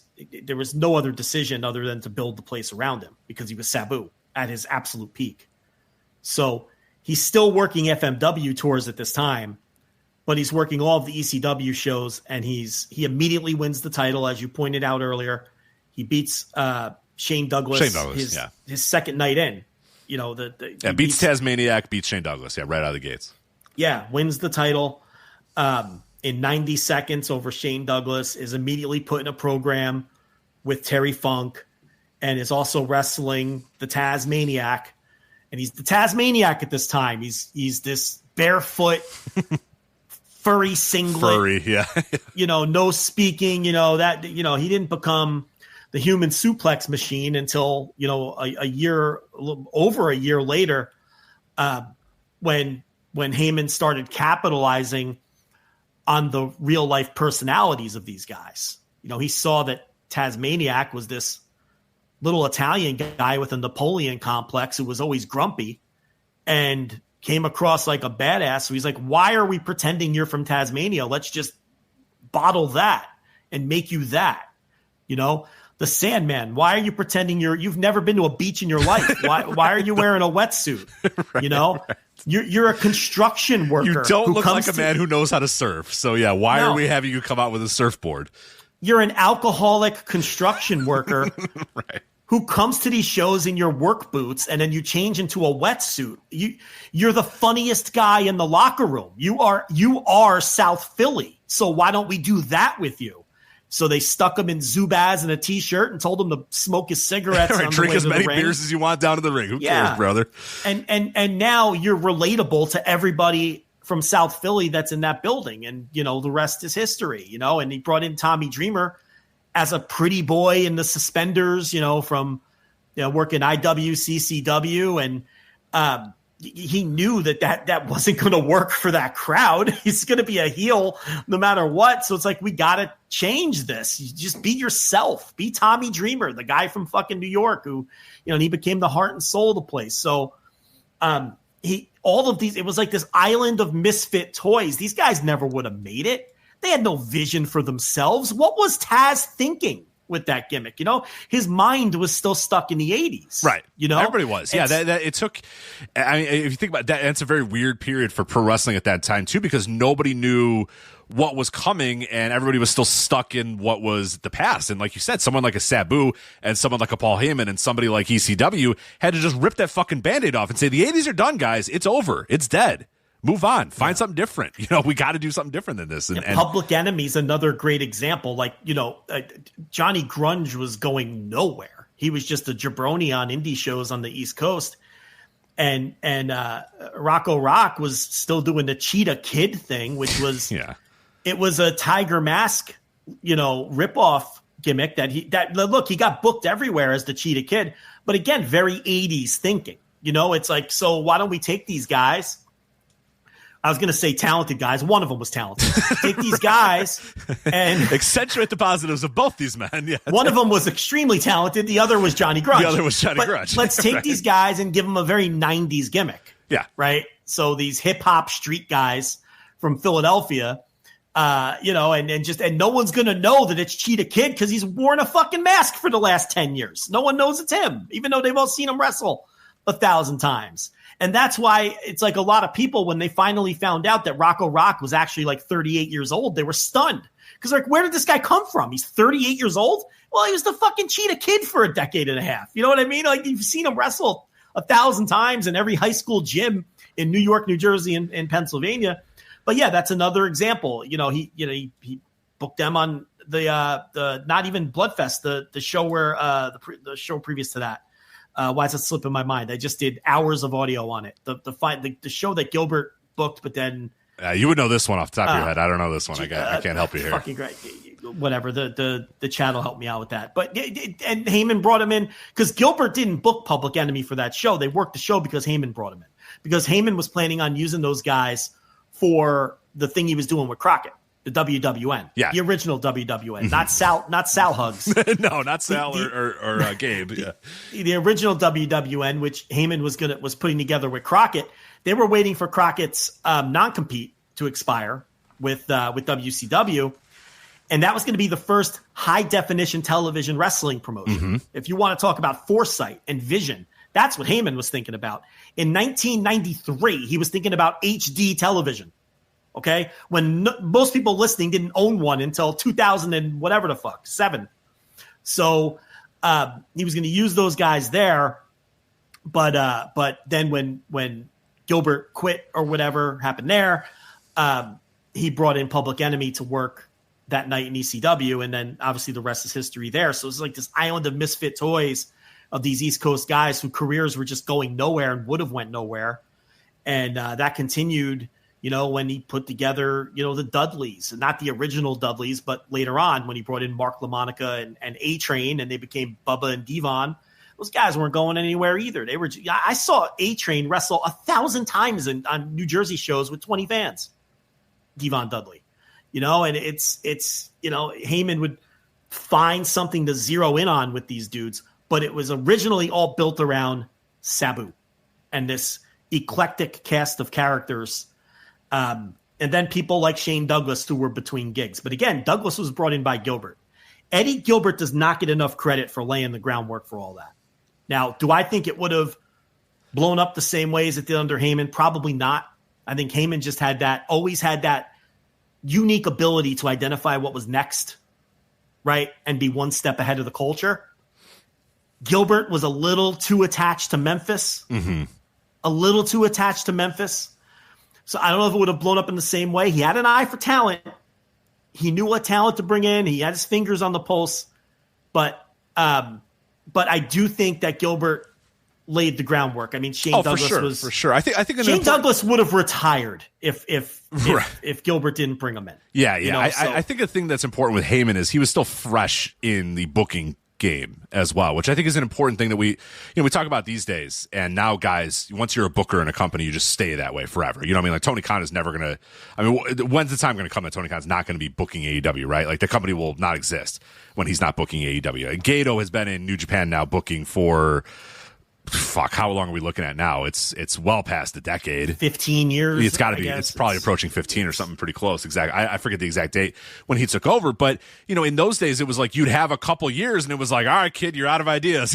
Give the book to someone else. Like Heyman at that point, you're right. In that early, ECW, he's still a couple years in to booking. I mean, he's only, a couple, 2-3 years or whatever. His experience was he was Gilbert's assistant in Continental. He booked Windy City Wrestling. He was booking Windy City Wrestling at the same time that he was Gilbert's assistant. So he was driving back and forth from Chicago and Alabama. That's a tough drive. That's a long drive. Yeah. Well, listen, you got to make the towns. And he was obviously helping out Gilbert in ECW as well, and he also booked some other smaller promotions. So, but yeah, he recognized that this could be something special. We already have local TV. We already have newsletter buzz. Thanks to Eddie Gilbert constantly pushing himself on Dave Meltzer and Wade Keller. Oh, come Gilbert on. was Are you newsletter kidding me? guy. Are you kidding me? You just got a lot of there was always just a lot of scoops about the things that Eddie Gilbert was booking, unrelated to Eddie Gilbert, I'm sure. Yeah. I mean, it wasn't even hidden. I mean, Gilbert was an early adapter and embracer of the newsletters to the point he was public about it. Mm-hmm. You know, I've got the clips on the Eddie Gilbert doc where he's calling into the radio shows saying, look, we need to embrace the newsletters because fandom is changing, and pretty soon they're all going to be smart fans. The internet's coming. The business is changing. We can't treat these people like they're stupid anymore. So he embraced the newsletters, all of them, Matt Watch, all that shit. So, you know, and he knew that they were a tool that they were also a tool, not just to get your narrative out there and get your side of the story out instead of the other guy's side of the story, but also to reach the fans, the most important fans. He considered the hardcore fans the most important fans because they're the ones that are never going to leave. That no matter how bad the business gets, you're going to have those fans, the sickos, the people listening to us right now, right? That's who he was like. So we could speak to them. So, you know, Heyman recognized that this ball was rolling, and he knew that the Crockett thing was looking more and more far-fetched as each month passed. And they ran the one show in Fort Hood, Texas, which is now confirmed to have really happened because Dean Malenko confirmed that. And he talked about working that show for many years. For many years, people thought that show was a Heyman psyop that he made up and just sent to the newsletters and pretended happened. People weren't sure because there was no pictures, there was no footage, there was no like newspaper accounts. It was all just newsletters, and they were like, "Oh, that's Heyman playing games." But then years later, Dean Malenko on the AEW podcast with the Girl Ref and Will Washington and whoever else was hosting that thing, he talked about randomly the match he worked on that show, which confirmed that the show actually happened after all these years, right? And then they ran the second show in New York at Hammerstein, but then it just fizzled, you know, and he wanted to build that around Road Warrior Hawk and HD TV and Public Enemy and all that. And he sold Todd Gordon on, hey, look, let me book ECW and try out all the guys that I want to bring to WWN. And you don't have to pay them. I'll pay them, all that. And Gordon agreed to it. But then the WWN thing fizzled, and Heyman just stayed in ECW. You know, so that's kind of the history there. And obviously, Sabu was the guy that he chose to build around when he brought him in 93 and then all through 94. And then Sabu continued to work FMW to about, I guess, through 94, right? And then 95 is when he started working New Japan. Correct. Yeah, and that's where things start to get thrown for a loop a little bit, where, you know, the famous story, and I will say Between the Sheets, they have a great Patreon series about this era of Sabu that they made free for this week. So definitely check that out if you're interested in more about this. We're going to kind of quickly go over it, but if you want more on this whole period of Sabu, but yeah, he starts working in New Japan Pro Wrestling and starts, you know, getting decent bookings there, and he was trying to, like you said, he understands his value at this point. So he's trying to make the most of his American indie bookings, make the most of his Japanese bookings, try to do the same. And that's hard to do. And he was good at it. He was good at making sure that he was in town for New Japan. He was in town for American Indies. He was able to do all these sort of things and make as much money as he possibly could. And remember that he's in high demand on the indies. Right. So he's just, the phone's probably ringing off the hook for him, and he's got this loaded ass schedule, but he's making it work until one day when he doesn't make it work, and he realizes, fuck, I got a New Japan booking and I have a ECW booking at the same time. And the story allegedly is that Sabu and Heyman were in contact, and Heyman really, really wanted to do, it was the three-way dance, right? It was ECW three-way dance or whatever. Who else was in that? It was him, Benoit, and why am I blanking on who the other guy was in the three-way dance? I forget who it was, but it might have been a three-way tag. I forget, but yeah, whatever it was. I don't remember either. I think it was a three-way match between Benoit, Sabu, and I forget, maybe Eddie Guerrero or something like that or whatever. So Heyman was already trying to like work out these schedules to make it work. So he got it. He figured it out. All right, good. Everyone's here on this week. Everyone's good. I'm going to book for the show, and we're going to make this a big deal. It's going to be this three-way match between you guys or whatever. We're going to do it. Sabu, can you be there? Yeah, I can be there. Okay, cool. Sounds good. And then essentially Sabu had to, he's thinking in his head, all right, so if I leave Japan at exactly the right time, I can get there in time, and he could. I mean, there was no way it was going to happen, and he no-shows. No call, no show, because he's in Japan at the time. He can't get to the booking. So he chose New Japan. He chose New Japan. Yeah, essentially. He said, you know what? Instead of telling New Japan, fuck off. The money was better. The money was better, and he chose New Japan. Right. So he chose New Japan over ECW, and that leads to Paul Heyman walking out with Taz by his side, walking out in front of the crowd and basically saying, you guys paid your hard-earned money, but that fucking asshole back there doesn't name him by name, but everybody knows who he's talking about. Essentially, this guy, and I think it's on the Rise and Fall of ECW DVD. So if you've ever watched that, you've seen it. But it's a pretty poignant promo. But yeah, Heyman basically just saying that fucking asshole doesn't respect you or me or anybody here and all that sort of stuff. And the crowd starts chanting "fuck Sabu, fuck Sabu, fuck Sabu," and says he's fired. You'll never see that asshole here ever again. Classic Heyman. Yep. Turning the crowd against. Yep. Against the talent. Yeah. I booked something great and I had a good match all set, but that guy didn't want to be here in front of you guys who paid your hard-earned money. Which, to be fair, was the truth. It was the truth. But yeah, it was really good at making people say, yeah, you know what? Fuck that guy.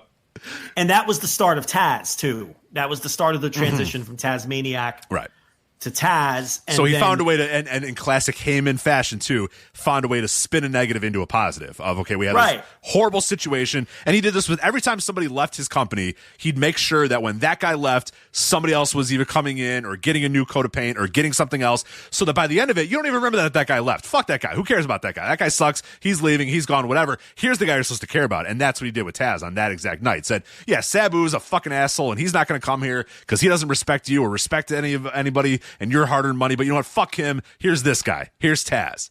And created Taz. He had a great way whenever someone would leave to shine the light on the next guy immediately. Yep.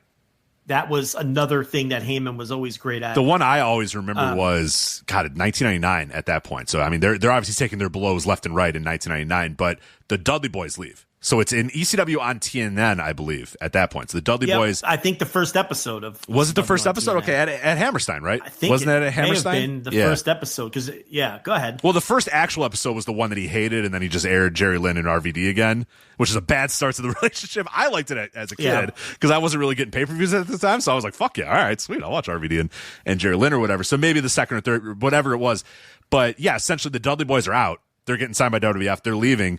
So the big angle at the end is that the Dudley Boys are in there and they're, getting beaten down or whatever. And they're beating up Tommy Dreamer and beating up Tommy Dreamer and beating up Tommy Dreamer. And Raven comes out. And Raven had just left WCW and rejoined ECW. So the idea is, the Dudley Boys are gone. Fuck them. Who cares? Raven's back. That's who you care about. So the scene of Raven with the arms stretched, in the middle of Hammerstein Ballroom, as everyone's going nuts. Nobody remembers the Dudley Boys leaving. They remember, Raven's back. That's awesome. And that happened time and time and time again is when a guy would leave, he would make sure that when you left that show or you stopped watching that television show, you remembered somebody else and not the guy who left. Next thing. Right. It's time for the next thing. And what he did was he leveraged firing Sabu into the Taz-Sabu feud that would last for the next 2 years. I mean, because he probably knew in his heart of hearts Sabu was going to be back eventually. Right? I mean, let's be honest about it. Of course. He didn't think that he was going to hold this grudge forever. And if there was a chance to do business with the guy again, he was going to do it. So he was setting the table with Taz. And then that, of course, became the tent pole match, keeping those guys apart to build towards when they did their first pay-per-view, which, we'll get to as we move it along. But yeah, he pushes Sabu. You were right, by the way, not to interrupt. Grant Akuma, who of course would probably know this answer off the top of his head, knew it. It was a three-way tag. You're right. It was Malenko and Benoit versus Taz and Sabu versus, I think they're working out in the chat room. They think Public Enemy was the third team. Yeah, it was a three-way tag, and the whole thing was Taz was what they levered was Taz was deeply insulted that Sabu had abandoned him and abandoned ECW and all that. And there were real life hard feelings there too. For many years, there was hard feelings between those guys. They worked together, and they eventually patched it all up. But there was some animosity there between those guys. There was some legit heat that I think Taz even admitted to in the last couple of days over the various tributes and things that he was really broken up on Dynamite. I don't know if you saw that. He nearly lost it, and So anyway, Heyman. It was the Elks Lodge. It was the Elks Lodge, by the way, not Hammerstein. I said Hammerstein for that ECW show. It was the Elks Lodge, but the Elks Lodge had a pretty famous looking building too. So yeah, it's a reasonable mistake. So anyway, he pushes Sabu hard in 93 and then all through 94. 94 is when he breaks his neck. That's the Benoit. Yes. Dropping him on his head in 94. But then he comes right back and he wrestles with the fucking neck brace.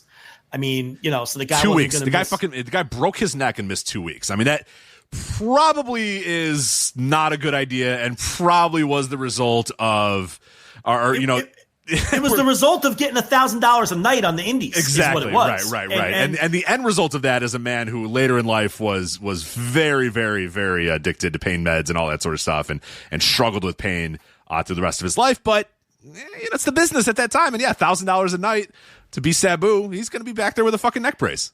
And if you want to know how much wrestling has changed in the last 30 years, that was where Chris Benoit got the nickname the Crippler. Yep.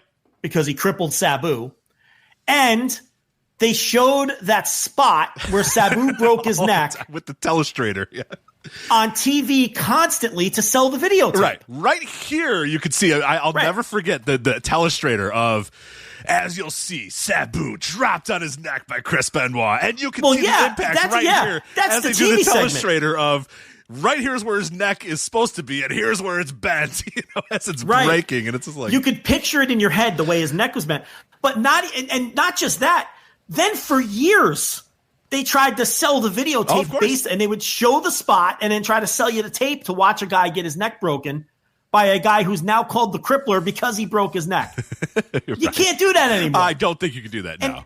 And I'm not sure that that's a positive. That's probably controversial, but I don't know. I think wrestling's a little better when it's a little trashy. I know I've had that take before. I agree too. I agree for sure. I think wrestling should be a little trashy. I'm not saying go full trash, but a little trashy. It's it's all about accentuating the positives, hiding the negatives, making the most of a bad situation. Sabu broke his neck, and they said, "All right, Sabu, you all right?" And he said, "Yeah, I'm fine." They said, "All right, Chris, you're the Crippler now." If you break somebody's neck and they're okay with you calling yourself the Crippler, we're good. Why should I have a problem with that? Right. You know what I mean? But there's no way you can do that. Could you imagine? Could you imagine if Ridge Holland was like, "I'm the Crippler. Fuck you, Biggie." I broke his fucking neck. You're right. I broke Biggie's neck, and I do it again. Yeah, I know. Right. No way. Yeah. Imagine the modern WWE fan, right, and how they would react to that. To Ridge Holland calling himself the Crippler, and now his finisher is a T-bone suplex. T-bones everybody, and you're on bated breath hoping and praying he doesn't break the neck of your favorite wrestler too. Yeah, and we're working more broken necks every time he suplexes somebody. Like, that's what they would have done with Ridge Holland. Rocks. My heart is beating. I love it. God, wrestling. Yeah. What happened? What happened to the sport I loved? What happened to it? Now we've got Rising Hayato. I'm just thinking of Ridge Holland coming out there and being like, "You're goddamn right, I broke his neck and I'll do it again." Right. Beating his nightstick into his hand because he thinks he's the cop hunting down Jack the Ripper or whatever his gimmick is. And now he's a neck breaker. That's his gimmick.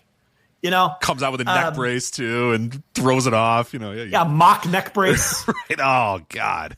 Money. I ripped this off of Biggie's neck. We're making money, man. Yeah. Then right in front of his kids, I ripped it off of his neck. Kofi and Xavier trying to challenge him, but they're scared or whatever. Oh, then he breaks one. Then he breaks one of their necks too, and then God. Then the other guy beats him at WrestleMania or something. What happened to this business, man? Come on. What happened to the wrestling I love? We just made millions of dollars right there, and yet nobody can handle it. No, we didn't, because the fans would not allow it. I know. The fans would not allow it. Are you kidding me?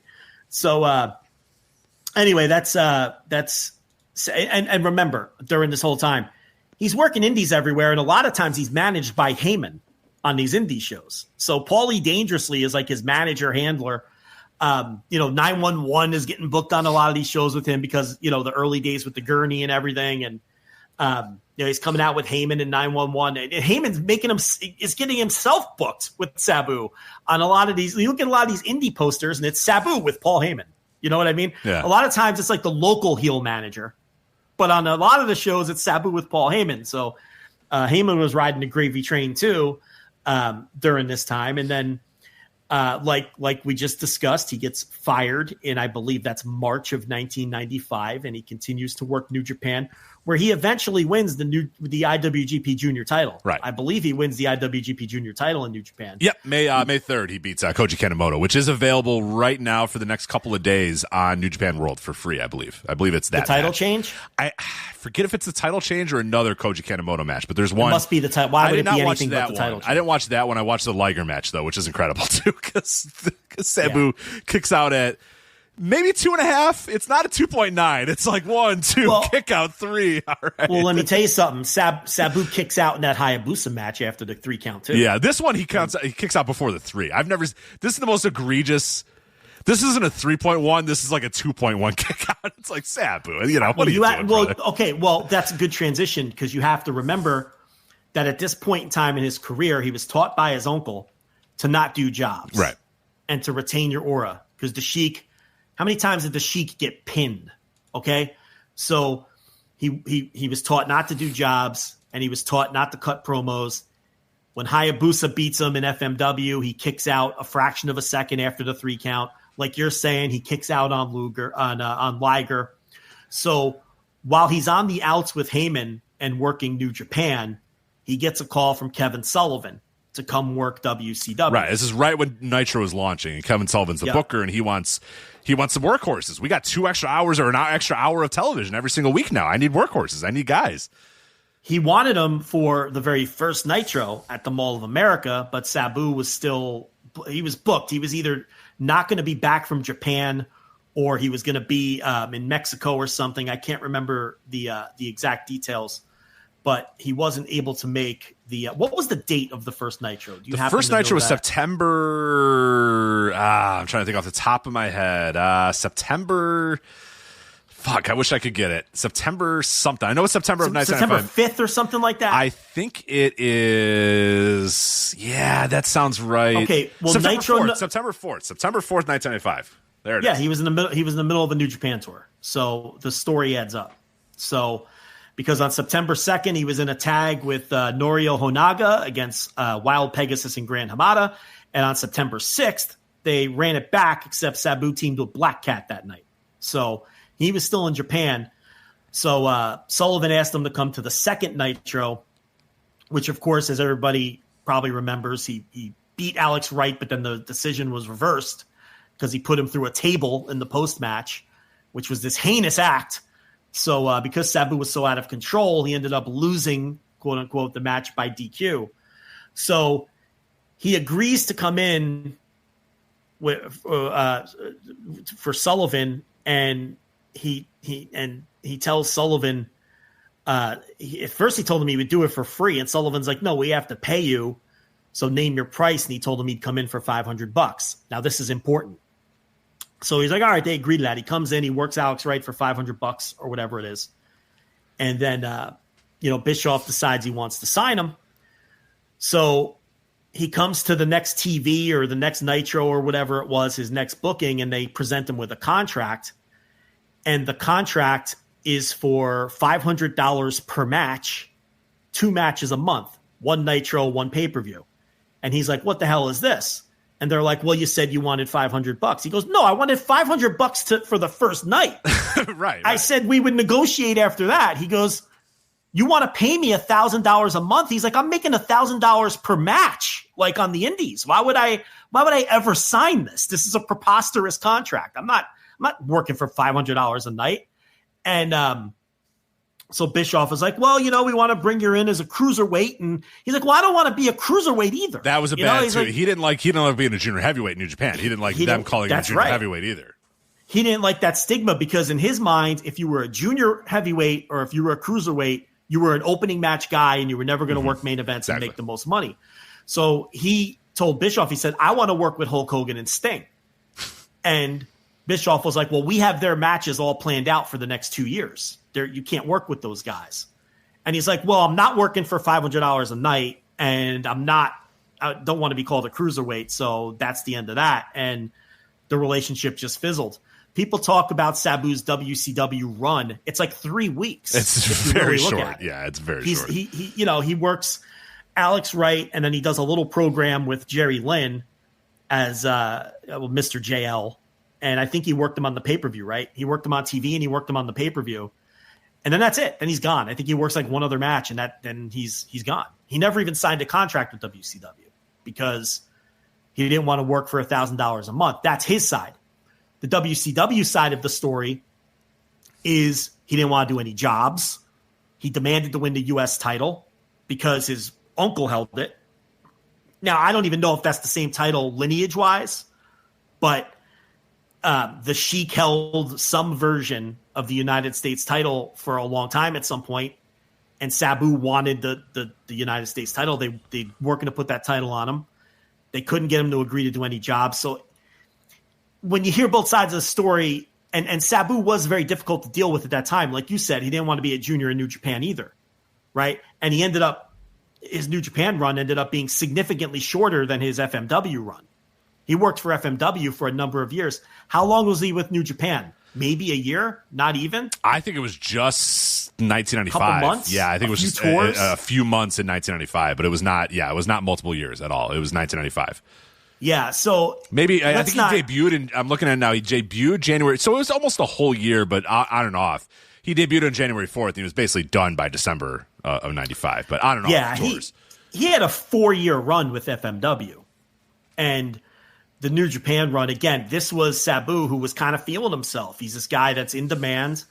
And now, look, I don't blame him for not working for $500 a night. Oh, hell, $1,000 and $1,000. And I think he knew in his heart of hearts it wasn't going to work with WCW. Like that was oil and water at that time. Well, yeah, probably when they told him we're not putting the U.S. title on you and you're not working with Hulk Hogan, he was like, well, I don't want to be a cruiserweight working prelims for $500 a night.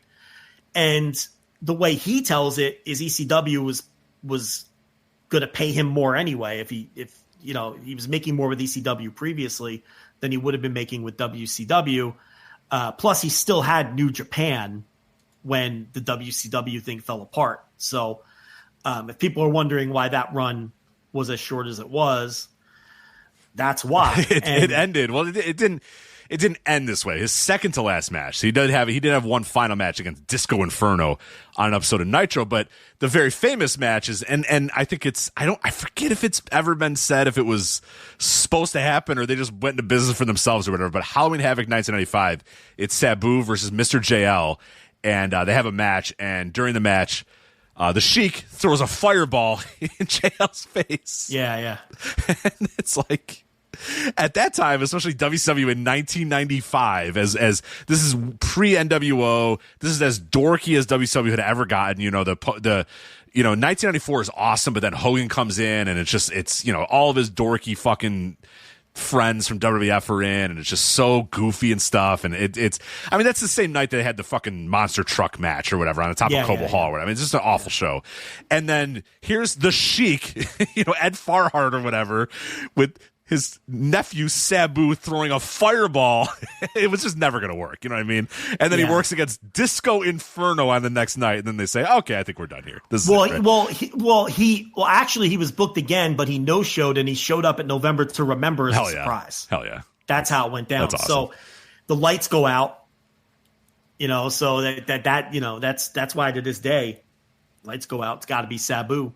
And he's in there to face Hack Myers at I think it was at November to Remember. It was. Joe, so those lights are going to go out, and it's never going to be Sabu ever again. It's not going to be Sabu ever again. God damn it. That's how I was going to end this segment, but we kind of just... Shit, I'm sorry. I apologize, but... So, not the first time you step all over me, so, I didn't know. You got to tell me that was your spot. I don't know. Yeah. That was going to be my big closing line to end the whole segment. Do it again. I'm sorry. I can't do it again. It just lost all its impact. It's my fault for bringing it up to begin with. Anyway, so he no-shows, and the way he tells it is, remember, Woman is working ECW at that time, and she sees him in the back, and she's like, am I calling Kevin or are you calling Kevin? Because they were expecting him back at WCW. But he wasn't contractually bound. He didn't sign anything. But he did no-show them and blow him off, and he went back to Heyman. Nah, fuck him. And who cares? Then he finishes up with New Japan at the end of 95, I think. And then he's got his second run with ECW, which begins at the end of 95. And then that takes us into early 96 where Rob Van Dam comes in. Mm-hmm. And this is ECW really. Like, I know at this point like you're saying, the uniqueness of Sabu is starting to wane a little bit, but ECW is rising in its awareness at the time too. This is when things are really getting, it's getting television clearance all over the place. We're quickly approaching their first pay-per-view. It's ECW is being known, and it's a thing at this point. And Sabu is back at the perfect time for them to start to rise up. For my money, and I was there, okay, peak ECW is 1995 until Barely Legal. And 1996 is the ultimate peak. In fact, you could argue that Barely Legal, which was mid-1997, was a little past the peak. I think that with the pay-per-view being delayed, with mass transit, whatever happened there. Because what was the original date? What was it supposed to be, the original one? I don't know, but it all got pushed back because New Jack nearly murdered the guy. Yeah. And then the big controversy and Request TV and all that. That's a story for another day, which I'll get to on Jovember 7 years from now. But 7. The peak to me was 95. 94 was really good. Don't get me wrong. Late 93 and 94 was really good, but Heyman was still finding his footing. The characters were still finding themselves. 95, they really hit their stride. 96 is the peak. And then if they would have gotten on pay-per-view a little earlier, I think it would have made somewhat of a difference. The ending all would have been the same. That wouldn't have changed. But I think by the time Barely Legal happens in mid-97, I could tell you as someone who was a massive fan, obviously, who was going to all the shows, we all felt it was past the peak at that point. We still enjoyed it, but 96 is fucking 96 is so great. For me, that's the year, because like you have great in-ring work, you have Two Cold Scorpios still there having great matches, Shane Douglas is still there having good matches, the Eliminators are still there having great matches. The Raven story is peaking. The Raven story is peaking at exactly the right time. The Sandman's peaking at the right time. Sabu just came back. Taz is peaking, and he's becoming this brand new thing. Taz is becoming Taz. Yeah, it's like everything is together. New Jack and Mustafa are the gangsters good. come. Yeah, the Eliminators show up. Uh-huh. The only thing missing was Public Enemy because they had already left. Public Enemy was 95.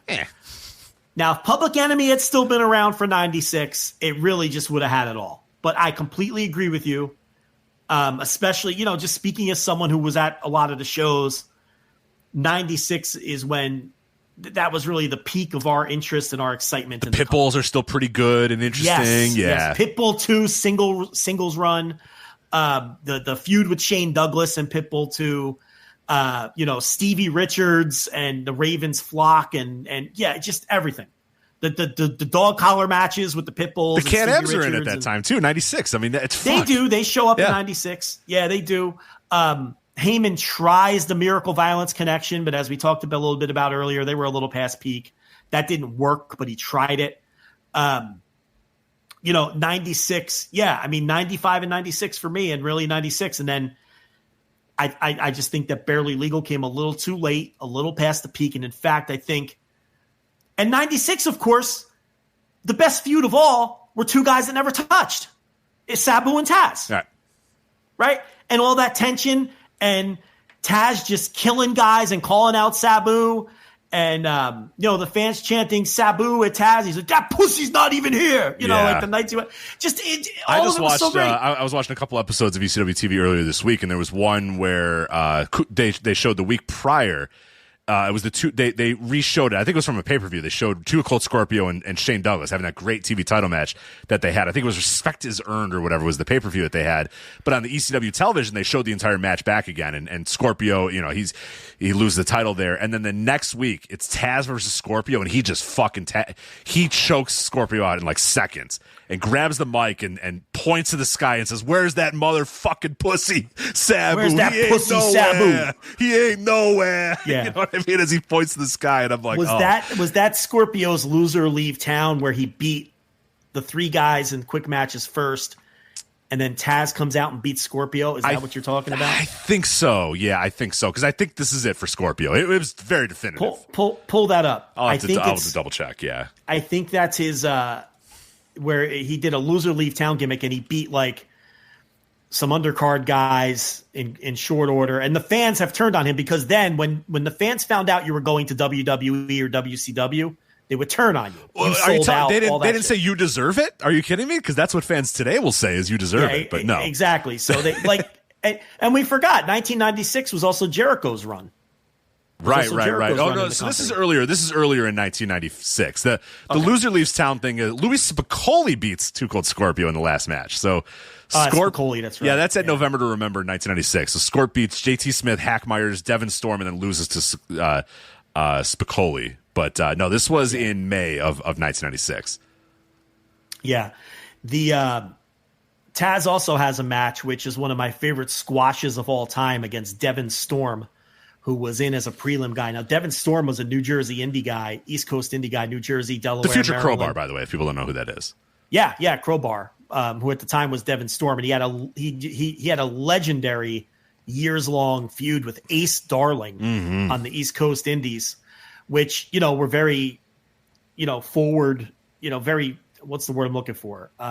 Ahead of their time matches, really. Yeah, they look like matches from 2002, 2003, and they're happening in like 97 or whatever. It's pretty unique.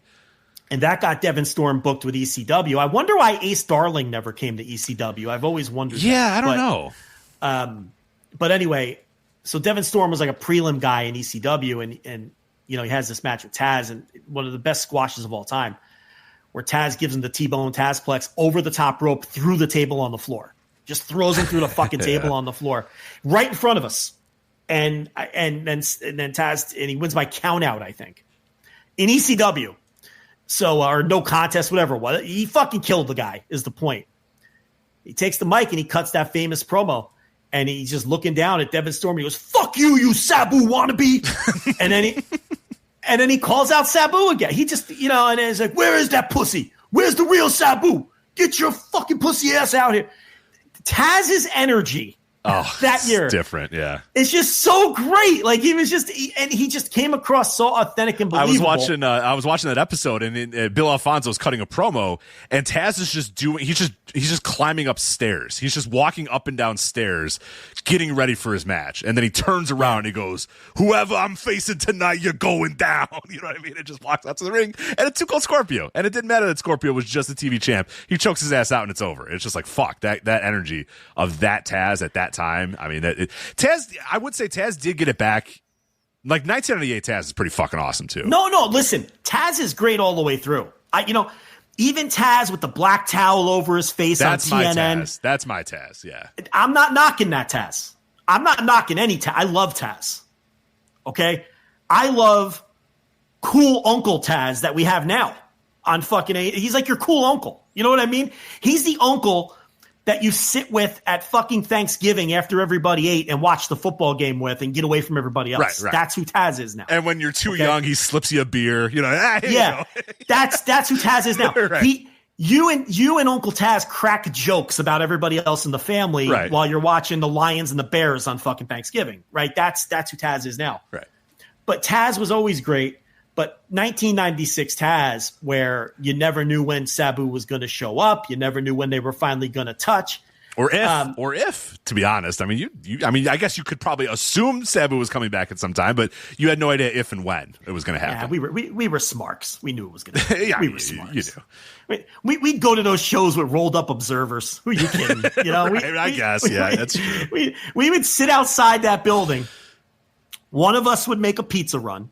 Okay, because you'd come early and get in line because you wanted to get your seat.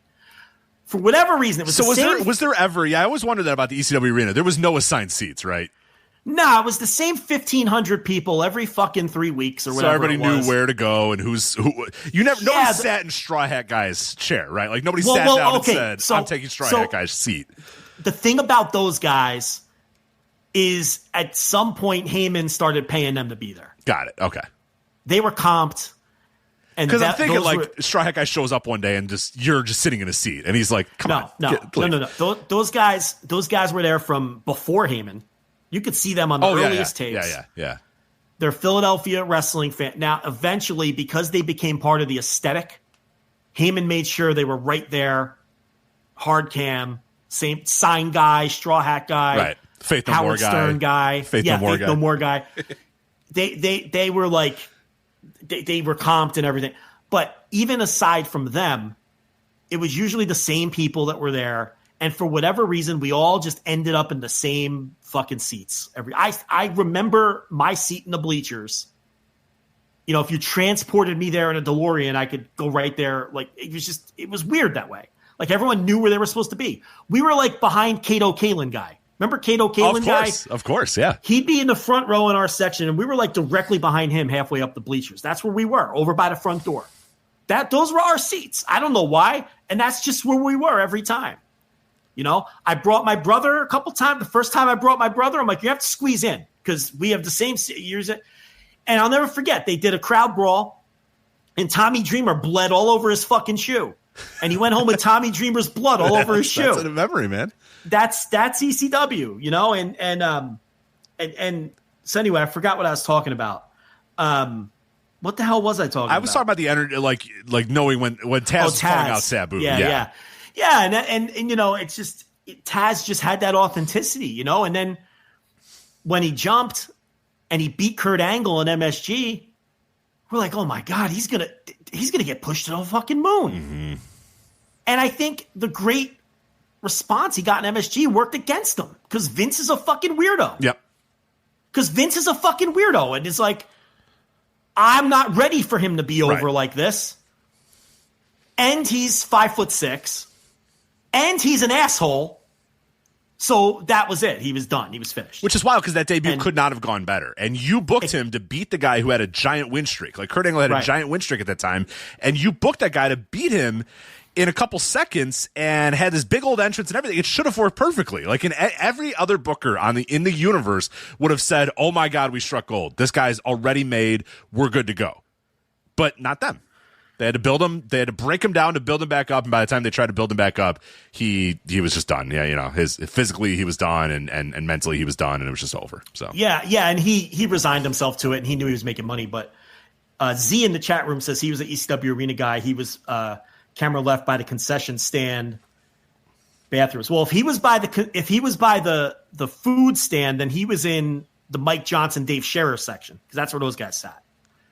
But I don't know if he means he was over there. If he was by the bathrooms, he was in the same section of bleachers. I know where he was in my section, this Z guy. I probably fucking bumped into this guy 1,000 times. Probably high-fived him sometime during some cool gangsters match or something, yeah. Yeah, but he was on the opposite end, closer to the bathrooms. I was on the other end. I was on the other end, closer to the entrance. Because it's got that catty corner entrance that's in the corner of the building. Tell me, Dave Scherer was at every one of these ECW shows? Yes. Why is he such a wiener now then? What the fuck happened? I don't know. It was him, Mike Johnson, that whole crew. They would sit like opposite the crow's nest on the opposite side there. How could you live through all that and be such a fucking wiener? Listen. I don't know. The guy went crazy. I don't know. Like, how do you do that? What the fuck? Whatever, man. I don't know. Dave Scherer I don't know. He lost his fucking mind. He loves his sports entertainment now. I don't know what to tell you. What the fuck? Yeah. What happened? Yeah. Because I lived through years of sitting front row in the very same seat every single time for the Frontier Fieldhouse for Ring of Honor, and I'm still fucking here. You know what I mean? I love the same shit I always loved. You want to know what happened to Dave Scherer? Tony Khan broke everybody's brains. Yeah. That's what happened to Dave Scherer. Yeah. Tony Khan is an interloper who got into the pro wrestling business and provided something that people liked that wasn't WWE. So Dave Scherer is one of the people whose brains were broken by that. It's a weird phenomenon. We talk about it all the time. These old school hardcore wrestling fans who he jumped the line. Yeah, he jumped the line. Yeah, he's one of those guys that, like, there's a lot of them. A lot of these older guys in their 50s and 60s who always hated WWE. But then when AEW came around, they decided WWE represented classic old school wrestling, and AEW was the flippy, stupid indie shit. And he's one of them. It happened to him like it happened to a lot of these other people, and it's strange. It's really fucking strange. But let's circle this back. I guess we were talking about Taz. We were talking about Taz and 1996 and how great. Now, early 1996 is when they brought Rob Van Dam in. And that was who Sabu was programmed with in early 96. They had a match where Sabu beat him, but Rob Van Dam wouldn't shake his hand. Mm-hmm. So then they had the match at a matter of respect. I could be screwing some of this up. The point is Van Dam went heel because he wouldn't respect Sabu or shake his hand. Right. And then they had the stretcher match, which I just did a watch along of that stretcher match, which I had never watched back since I saw it live. So that was really nostalgic for me to go back and watch the stretcher match. And Sabu beats Van Dam in the stretcher match. And then he beats him one more time. And then he finally earns Van Dam's respect. And they form the tag team. Now, during this time, Sabu is also feuding with Too Cold. And they're having these TV title matches, ECW TV title matches all over the company. They're having all these time limit draws. They had one at CyberSlam. Was that the show Tony Khan was at? CyberSlam? I think so. That's the one I watched earlier this week as well. I think that I want to say that was the show that Tony asked his dad to take him to. It's not because Jericho's not there yet. So it's not CyberSlam because Jericho was definitely on the show that. Okay. Anyway, I know that they had the time limit draw at CyberSlam, which I'm actually all over that tape. I'm not going to tell anybody where I am, but I see myself constantly. Oh yeah, I'm going to watch now. I'm going to guess that show. Well, I'm wearing a blue Nike pullover. Okay, so that's the only hint I'm going to give you. With the haircut I've had since I was 17. I was going to say you probably look about the same. Yeah. So he's feuding with Too Cold at that time over the TV title, and he's doing the Van Dam thing. That's also when he's working in Japan with Big Japan, the early days of Big Japan, yeah. And a lot of people don't remember that run, but they had kind of a pipeline to the ECW guys because it wasn't just Sabu. Axel Rotten was going over there. Hack Myers, of all people, was going over to Big Japan. So, that didn't last. I think he did a tour or two. And then eventually him and Van Dam end up in All Japan and work a bunch of tours for All Japan by the end of 96. So, again, at this point, the mystique of Sabu is starting to wear off a little because Public Enemy was doing all the table spots by then. His brand of hardcore wrestling had now obviously spread everywhere, including in the ECW. So he wasn't as unique as he had been a couple of years earlier. I mean, WWF started doing table spots in 1996. I mean, Bret Hart and Diesel had a table spot. There was a couple of table spots in, WWF at that time. So once they're starting to kind of dip in their toes into that, yeah, you're going to start losing it everywhere. Yeah. And, like I said, McMahon tried to book him for the 94 Royal Rumble and he wanted him to do a table spot, so McMahon was aware of the table spots. He just didn't understand the psychology behind the table spots. And then by now, nobody did. Now everybody was just doing table spots recklessly all over the place. But, the Van Dam Sabu story starts with them feuding in early 96. And then through the rest of 96, they're a tag team. And that takes us into 97 and the slow build towards the pay-per-view where obviously Sabu and Taz is going to be the money match. Chris Candido comes into the company and Sabu worked a lot with Chris Candido in 97. And then Sabu and Van Dam worked a lot with Chris Candido and Lance Storm in 90. Is that 98 or 99? 98, I believe. 98. In 98, right. Yeah, right. Because then Candido teams with Because now I'm in. Now I'm watching every single week. Now I know everything at this point. And those are great matches. Oh, so, we finally get to Barely Legal in April. And like I say, you can argue, to me, that's the end of peak ECW, but you could really argue that it's just a nice end point to use Barely Legal. I really feel like it peaked a little bit before that. I feel like the Sabu Taz tease peaked before that. I feel like it should have happened a few months earlier. And they had to delay it a whole nother year before they were really ready to time. do it. Yeah. And the long wait helped, don't get me wrong, but it was a little too long. Now, look, the show still did great. What did it do? Like 70,000 buys or something like that? I think it was like 80 or 90,000, which is insane. I think it was maybe 80,000 for what their clearance was at the time and what, and what pay-per-view. They didn't have TV. They had local TV in the middle of the night in like 10 markets. Yeah. They didn't have TNN yet or anything like that. So it was word of mouth, and it was whatever limited TV they had in the middle of the night. Because I know in New York it was still airing at 2 a.m. It's not like ECW was ever moved to prime time. It was No, I was watching it in '98 at fucking 1 a.m. on a Gary, Indiana station that I just happened to get on my one TV. And I remember my parents wanted to get rid of that TV, and I was like, no, I don't know if I can get it other than this TV because I couldn't get to those UHF channels. This whatever it was, 65.1 or what.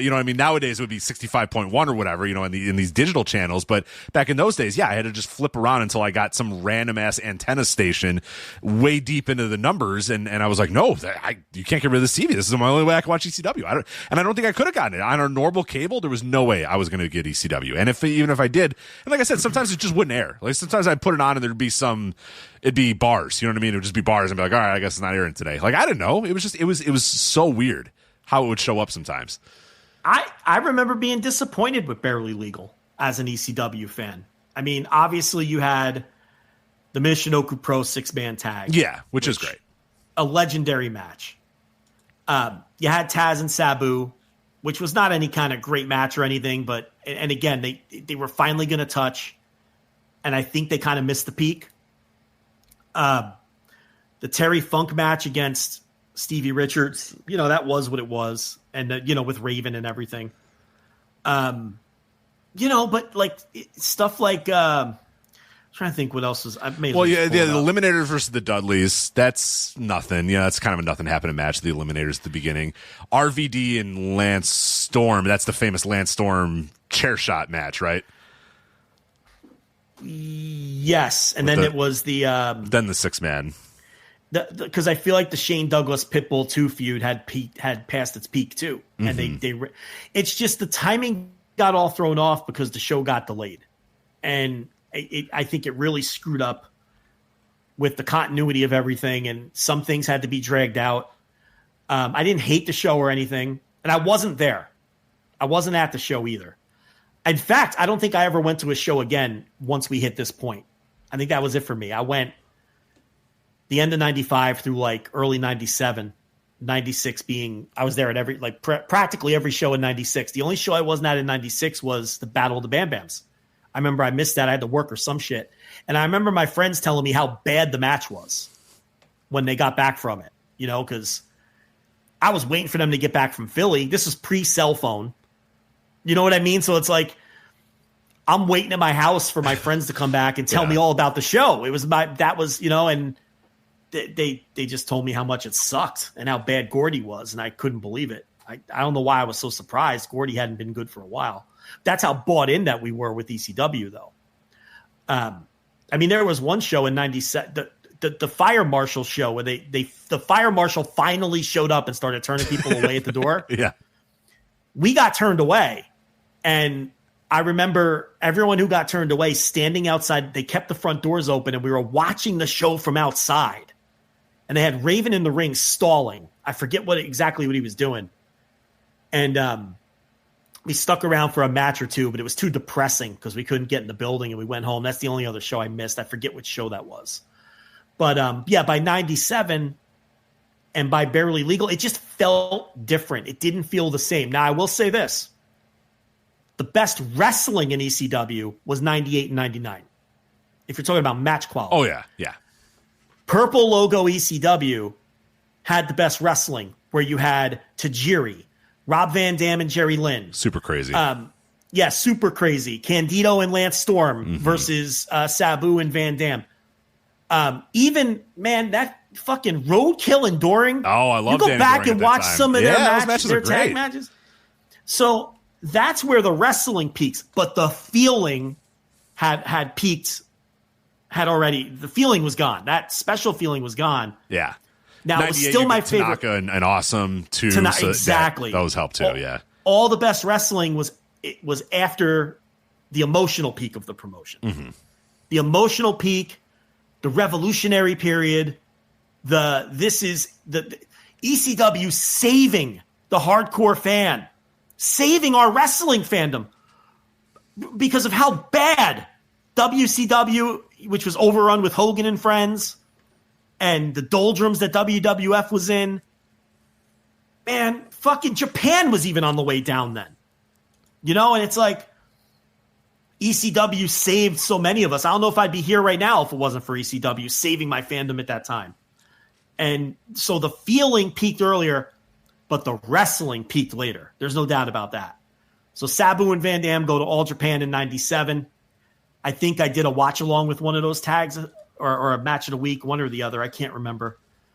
With one of their All Japan tags against Hansen and that fiery youngster Omori, right? I think that's Takao Omori. Yeah, that's the one. Takao Omori and Stan Hansen versus Sabu and Van Dam. I think I did that as one of my first watch-alongs. So at this point, you could see how in-demand Sabu still is in Japan. He's made his way from FMW to New Japan to Big Japan to All Japan. So, when he became available in Japan, he was a big star there, and these promotions would book him. So do you have any other – and then I guess ECW – I guess where we can go now is in 98, ECW gets that working agreement with FMW, and he starts working FMW. Yeah, well, I was going to say one of the things that a lot of people might remember is in mid-1997, real quick, when WWF is doing the invasion angle with ECW as well. Yeah. And Sabu, in perfect Sabu fashion, is supposed to jump off the big R. In Raw at that time had an entrance that was just the big giant letters of RAW. So Sabu was supposed to jump off the R, but it's Sabu, so he fell off the R. He didn't really jump off of it, and it was just perfect. It was just exactly what Sabu would do. Is not be it wasn't a clean, jump, flip, perfectly turn at the right time. It's just like he just falls, and the guy's got to catch him or whatever. It's just perfect. But he's a big part of that too. And the stuff with Jerry Lawler is pretty interesting. And it leads to, WWF is kind of worried about. I mean, that's how you have to know about what ECW was at that time, is that WWF realized, we need to try to figure out if we can get something going with these guys, because they, this shit's hot as hell. And what can we do to kind of get some of that and use it on our programming? And that's what that whole angle was. And Sabu, he wasn't the central figure of that entire invasion angle, but he was a big fucking deal of that invasion angle. It's Van Dam. Yeah, it was Van Dam was the central part of it. Yeah, Mr. Monday. That's why he's called. A lot of people might not know why if you watch classic, Rob Van Dam, he calls himself Mr. Monday Night. That's not. It's because he, saying, hey, they want me on Raw, they want me on WWF, they want me in the big show, in the big leagues, but I'm still here in ECW, for a while. But yeah, that's what the whole thing was. So yeah, I would have totally glossed over all that. I'm glad you brought it up. Yeah, where he basically falls off the Raw logo. And he also had a match against Flash Funk, remember? Yeah, of course. And they put him in there with a guy he was comfortable with working, with Too Cold, and the table wouldn't break. He did the Asai moonsault he had Flash Funk on the table on the floor, and the table didn't break. So he went up again. No, and then he did like a flipping leg drop. It still didn't break. Then he went up again to the apron and did a leg drop, and the legs collapsed. The table still didn't break. They must have had the same table from the Rev Pro or the Progress match with Mark Andrews and Eddie Dennis. Remember that fucking table? That fucking table could last to a nuke. Yeah. Oh my God, they must have did 10 spots on that table and it didn't. I think it was Progress. It was Progress. Right? I'm pretty sure it was Progress. Yeah. It was the big Progress show at the Wembley Arena, maybe. Didn't they run O2 or Wembley Arena? Or something like one of those. It was their big time show or whatever. Yeah, I remember. I think you're right. Was it Mark Andrews and Eddie Dennis? I think so. Yes, that one fucking table. Yeah, they could not get through the table would not fucking break. I made you watch Wembley. that. Hello Wembley was the name of the show. That's it. So poor Sabu, his big moment, and he couldn't get the fucking table to break, and the legs collapsed, and then he just gave up. And then he went rampaging through the crowd, throwing chairs and shit, which I'm sure didn't make Vince very happy.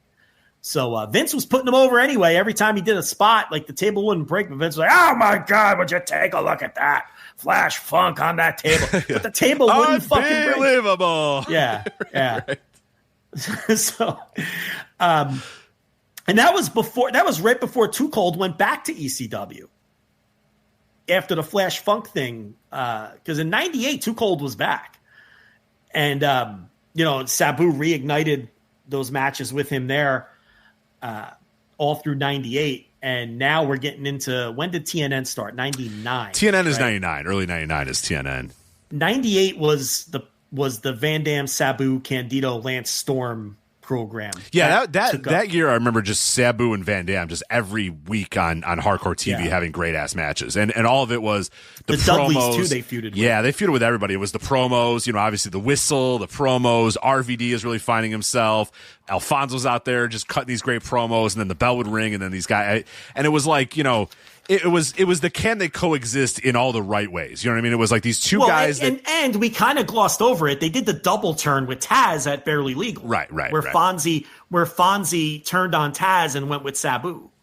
Right. And Van Dam. So that's what led to this. Yeah, but like all in 98 when I'm watching these matches, they seem like uneasy partners. Like it's like these guys don't really get along. It's just a matter of, well, whatever, you're my tag team partner for now, so let's go out there. And it was so cool to see the juxtaposition of the Sabu, this wild renegade, out of control, has no idea what he's doing, fucks everything up all the time. Is he fucking up on purpose or is it part of the whole thing? Who knows? And then Rob Van Dam, who's just fucking perfect. You know what I mean? At this time, everything RVD does in 1998 is just precise and peak perfect. RVD. He's hitting every spot perfectly. Every dive looks great. Every move looks great. Not a hair out of place. Everything's just, and then it's Sabu. That's his tag team partner is Sabu, who is the exact opposite in every single way. Yeah. And this is when ECW was working with FMW, what was left of FMW. So Sabu's going back to his Japan home at this point in time is FMW, and they ran a lot of joint shows and things like that. And that really ran into 99, and that's when you get like Taz with the FTW title and that program with Sabu.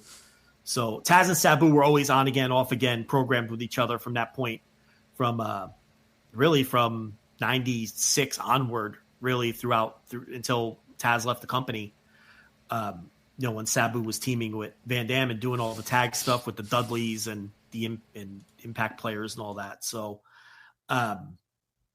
it's and now we're well past Sabu's peak. We're into 99 now. Really, his peak as this groundbreaking phenomenon was really like 91 to 94. And then he got his major league break with WCW for that little 3-week run that people think was longer than it was. And then it was really just back to ECW until the company dies, essentially. Yeah, he leaves in early 2000, and the story was that Kevin Sullivan had taken back the book of WCW at that point because they fired Vince Russo because he wanted to make Tank Abbott the champion or something. They said this guy's an idiot. Sabu was pissed about that because, again, it's like a big opportunity to make big money in the major league. Sabu probably realizes, hey, I don't. At this point, ECW is on the way down. Right. Sabu knows what the landscape is right now, and he's probably like, no, I want to sell out now. Now is when I really want the money. Now, Sullivan's going to, because this is in January or whatever, 2000, where at this point, ECW is on its way down. Clearly, the independents are on their way down. The independents have been in a bad way for a while at this point. So Sabu's like, no, I want the money. Seriously, just let me go to WCW and get that money. Sullivan wants to bring him in, but Heyman fights it. And then that relationship really is fractured forever. And then eventually Sabu just leaves without that WCW contract and just does indies for a couple years. Yeah, he ends up with Rob Black in LA or in California for XPW when he leaves ECW. And XPW and ECW, obviously, XPW was dying to work a program with ECW, invading their shows, all that shit. And Sabu actually ended up with those guys for a lot of 2000, and they tried to build their company around them. And Rob Black, of course, made all of his money in porn, and he was mixing and matching the wrestling with the porn, which there was no better time to do that than like 2000 United States. Time to do it. That would have been the perfect, but it still didn't really work. Young me was like, whoa, awesome! I got to watch these shows. There's boobs and wrestling at the same time, But it's like dollar store ECW and porn, all in one. And Lizzie Borden, really what it was, being naked on the show, and I'm like, yes, hell yeah. 12-year-old me was like all in on Rob Black's XPW. I was like, give me more. That sounds perfect for me. But it was deplorable. It was awful. Yeah. And he was still doing all Japan tours, every now and again once he split off from ECW. So he was, and he was teaming back up with Rob Van Dam. They would get back together in all Japan. And then ECW died. And XPW stopped really being a thing. And at that point, Sabu really is just bouncing around the indies at this point in his career. And it wasn't until, I guess, the middle part of the decade when he ended up with TNA for one of his 3 or 4. Yeah, he did a little bit of that Australia, that WWA, that Australian the company. McManus. Yeah, the McManus. Can't remember his first name. Mick? But, is it Mick McManus? That might seems be too Mick obvious. McManus. That seems too obvious. Is that Andrew McManus, not Mick. Mick McManus is someone in So wrestling. who's Mick McManus? Yeah, Mick McManus is a guy, right? Mick McManus is maybe some Oh, it's an old school worker. British guy? Yeah, British old wrestler? British worker. Yeah. British worker. Yeah, this is Andrew McManus yeah. is WWA. Yeah, so he's there for a little bit, but here's where and from this point forward, I don't have a whole lot to say about Sabu anymore, because this is when he now realizes my shtick, everyone's doing my shtick. Think about it, this is 2002. The Hardy Boys are having TLC matches with Edge and Christian and the Dudleys where they're breaking 1,000 tables. Every single Attitude Era main event, they're clearing off the announced tables and someone's going through a table. Every indie show you go to, someone's going through a table. Think about it. I mean, at this point, tables are so ubiquitous. There's table matches. The Dudley Boys are doing it's just constant. You're just constantly, not like it is now. Today it's even worse, but at that point, a show wouldn't go by without somebody going through a table at some point, right? It would just happen at some point. So Sabu kind of felt from this WWA, TNA, even though there's a couple of good matches in TNA, and then eventually we get to WWE. Well, the stuff with Abyss. The stuff with Abyss is legit good in TNA, but a lot of it is this would be 2004, 2005, 2006, not later on, like 2000. Like in the next decade, he'd come back to he'd be in and out of TNA a lot. Right. But that initial mid-aughts run where he worked those plunder matches with Peak Abyss and things like that, that run wasn't bad. TNA put up a video. I think it's 90 minutes long. I'm sure Garrett's the one that put it together. Of course he did. Yeah. So they put up a video of the best of Sabu in TNA, and it has a lot of those matches from that era. We saw Sabu in TNA WrestleMania weekend 2019. The first time you and I ever met was because of a Sabu match. Yeah, we drove up to the Rahway Rec Center in Rahway, New Jersey to watch Sabu and RVD versus who the fuck were they facing? I don't even remember. Brothers. Oh my God, Lucha what Brothers. a match. Yeah, I don't remember anything about that entire weekend. Yeah, they just broke a bunch of tables and it was okay, that's what I thought, yeah. It was 2019 Sabu and fucking Pentagon Jr. going through tables. Yeah. And it was fine. The first of 27 bookings that weekend for Pentagon Jr. So. Yes, that was the weekend of death for those guys. Yeah. I mean, that may have geez. They were on every show that I was at, and I went to about 13 shows that weekend. But no, so Sabu was in and out of TNA. I saw Penta four times in one day.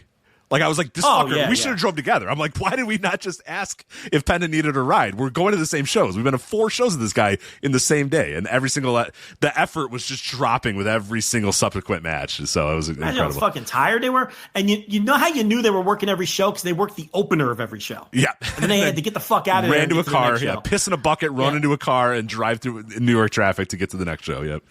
Yeah, so I think that initial Sabu run in the mid-aughts in TNA, when he wasn't physically completely cooked yet, the times that he would come back, it was whatever.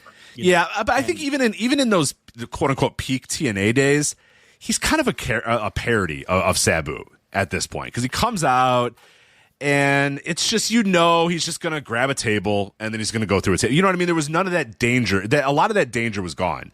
You knew that this guy was going to take big bumps and he was going to do big things. Even when he goes to WWF, which we're going to talk about here in a little bit, or WWE at this point, it's just like, okay, here's Sabu. He's going to go through the table. Ha, ha, ha. Okay, we move on. Like that sense of uniqueness and danger and all that stuff that you're talking about is all kind of lost at this point. And that's why this era of Sabu, even though there is some good stuff in here and the TNA stuff, mostly, and there's a couple good WWE matches too, it's just that the aura is just completely different. It's just that the vibe is completely gone. He's just a guy that with a bunch of scars that's going to go through a table at some point. That's kind of all he felt like to me at that time.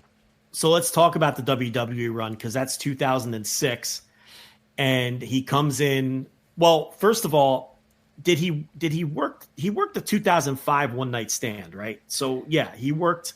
I think he ranked Rey Mysterio on that night, right? Or was that night? No. Is that the first one? No. The 2005 One Night Stand, Rey Mysterio wrestled Psychosis. Oh, that's right. I think Sabu went to the other show on that first night. Oh, no, he was against Rhino. He faced Rhino. Here we go. I looked He it was up. on the 2005 one. He faced Rhino. So then the 2005 One Night Stand, I will never forget.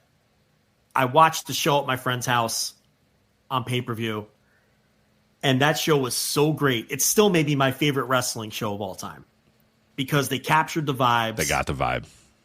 They captured the vibes, and the crowd was so hot, and it ended up being a success on pay-per-view. And I remember just my body just physically shaking. Like when I got home, I couldn't sleep. I was so excited. I was like, it's really going to happen. ECW is going to come back. They're going to bring it back. They have to. This was so successful that there's no way they can't bring this back. And I remember putting on Raw the next night or 2 nights later. Just assuming that would be the launch, right? Yeah, I don't remember if the pay-per-view was a Saturday or a Sunday, but I remember putting on Raw, and I'm like, all right, I'm rubbing my hands together. I'm like, it's going to lead off Raw. We are going to fucking ECW is back. And they didn't even mention that show once. Nope. On that entire 2-hour Raw. And in fact, they didn't mention ECW again until a year later when they were ramping up for One Night Stand 2006. And it was so deflating because I couldn't believe that they weren't leveraging that and taking advantage of it. That Mike Awesome Masato Tanaka match, which is an all-time classic match. Benoit and Guerrero was disappointing. I love the Lance Storm Chris Jericho opener. And the reason I love it is because it was ECW Lance Storm versus Lionheart Chris Jericho. Yep, Lionheart. And it opened up the show, and it was authentic to the ECW spirit. It wasn't current Lance Storm or Chris Jericho. And I was like, wow, I was so excited. And then that set the tone for the rest of the show. And that was the problem with Benoit and Guerrero is those guys were 2005 Chris Benoit and 2005 Eddie Guerrero. I mean, not even, because they would have had a much better match if they were 2005. Eddie thought it was beneath him. I think Eddie just didn't. I think Eddie thought wasn't it was into stupid. it. Yeah, he wasn't thought it was into stupid. the vibes. Yeah. Didn't they both talk about how they were disappointed with the match though too? Yeah. Like I was going to say ensuing years, but they were both dead. Yeah, there wasn't that many ensuing years for either of those men, unfortunately. But no, neither of their hearts were in it at all, and it showed. Yeah, but I remember being so jacked up, and they did nothing. They waited a year, and it was too late. If they would have capitalized immediately, I think they really would have been onto something. But I don't think Vince McMahon's ego allowed it. Because if you remember, that's when they put out their first ECW DVD. Oh, that DVD was fucking incredible, and it sold like insane. It was the best-selling DVD aside from WrestleMania all year. So, I mean, it beat all their other pay-per-views, and that's when people were actually buying DVDs. That, you would wait 6 weeks and buy the SummerSlam DVD, right? Like, that's just what you did. So, hugely successful pay-per-view, hugely successful DVD, critically acclaimed show, hot crowd, and they just let it collect dust until the next year. And the 2006 One Night Stand did not capture the vibes the same way that the 2005 I think it's a decent show, though. I liked it. It's a good show, but it didn't capture the vibes the way the previous year did. It was more, John Cena was on the show. Right. But as a hated heel, and everybody despised him, and he knew it, and he knew the vibe, too. He worked that match pretty well, and that I love that match. That's one of my favorite matches of all time. Like, I like the match too, but Cena throwing Cena trying to throw his little fucking his wristband or whatever into the crowd and just keep coming back and keep coming back and keep coming back. I mean that's a great match and a great show. Cena wins, we riot, all that, but it was very much. It had more WWE sprinklings on it versus the year before. It had a Kurt Angle Randy Orton match for God's sakes. I mean there exactly. And that was the Mysterio Sabu match. And that show, of course, did kick off the revival of ECW, but this is Razor Blade ECW. This is the zombie ECW and sci-fi ECW, where the network demanded that there were sci-fi characters on the show to fit the tone of the network. So they created Kevin Thorne and the zombie to kind of mock the network in that way, which was the opening segment of the first TV show. And Sabu was a part of that. And, he talks about how at that time, Vince McMahon, who finally had Sabu under contract after all these years, after 13 years, he finally got the guy. And he told him he wanted him to be basically a white meat babyface. He wanted him to be a mega babyface in the mold of a John Cena or a Hulk Hogan or something like that. And he tried to explain, look, that's not what I do. That's not who Sabu is. And McMahon was like, no, that's what we're going to do. I want you to cut promos. And he had never cut promos to that point. He wasn't comfortable cutting promos. Yeah, he hadn't talked. I mean, I think that's an interesting thing about everything about Sabu up to this point, where we're talking about how dynamic he was, and he was working everywhere, and he was such a big deal. He didn't talk. The guy didn't talk. Never cut a promo. Yeah. Didn't say anything. Didn't talk. Until this. And Vince insisted. And it's like, just another example of Vince McMahon not understanding something that he didn't create. Right. The only human on earth that didn't get Vader. One person didn't get Vader ever. Was also the same person who didn't get Sabu. Right. How do you not get Sabu? How do you look at Sabu and say, we're going to put you under a mask and have the Iron Sheik lead you to the ring? You'll be the Sultan. And then, hey, I got you back a decade later. How about you cut promos and be a white meat babyface? Like, what the fuck are you doing? Right. And he said they would give him these scripted promos, and they were things that he would never say, even if he did talk. And he one in particular, he said they wanted him to say, I'm the homicidal, suicidal, genocidal Sabu, like in an inset. And he's like, I would never say that. That's what people say about me. You know what I mean? But it's that Vince McMahon brain of, we got to have a marketing line. We have to, he just didn't understand. It's the same story that repeats historically with Vince, where he just has no concept of anything that didn't come from his brain. So, it was just, I thought Sabu did well. I mean, the memorable moments from the WWE run are obviously the Mysterio stuff and the Cena stuff. He put Cena through the table on Raw, and then he has the pay-per-view matches against Mysterio, and he had a pay-per-view match against Cena too, right? So, or was that on Raw, the Cena match? I can't remember if that was a pay-per-view or if that was a TV match. Oh yeah, was it Vengeance, the John Cena match? Yes, yeah, but he had a TV match with, but he had a TV match with him too. He had the TV match with him too. But those are the moments. Those were his key moments. With Mysterio and John Cena when he was with the company. And he got his WrestleMania match, and what was it, Team ECW versus what were the particulars? Something like that. Yeah, I don't remember off the top of my head. Some ECW. It was like the ECW originals versus the New Breed or something like that. That's what it was. Forget who was on the New Breed. I think it was Elijah, the Pope, or Elijah Burke, pre-Pope. I think Thorne was on that team. Maybe Matt Stryker. I forget the last. Oh no, it was what's his face? Stryker might have been in it. I think Stryker was on it, but what was Marcus Corvon? Marcus Corvon. I was trying to figure out his WWE name. Yeah. Marcus Corvon. But yeah, it was like RVD, Sabu, Dreamer, Sandman versus that team or whatever. Actually, I don't have it. Which WrestleMania was that? I think it was 23. 23, which would have been 2007. Yeah. Let me see if I can get it before you. I mean, it was a nothing match. So it was Van Dam, Sabu, Sandman, and Tommy Dreamer. Okay, I got that. Versus Elijah Burke, Kevin Thorne, Marcus Corvon. Why do I remember that? That's so stupid. And Matt Stryker. So, yeah. But, I mean, he was wasn't it Sabu versus... No, it was Big Show versus Batista where they chanted change the channel in Hammerstein. Correct. Right? Yes. And that was the moment where Vince McMahon got mad at the fans, and that was it for any semblance of ECW resembling what, he was just going to be essentially a WWE third brand at that point. And he never went back to Hammerstein either. And I'll never forget that. I thought that was such a great TV moment when those fans rejected Big Show versus Batista. This is not what we're here for. This is not what ECW is supposed to be. And Vince said, fuck you, it is. You don't know what you're talking about.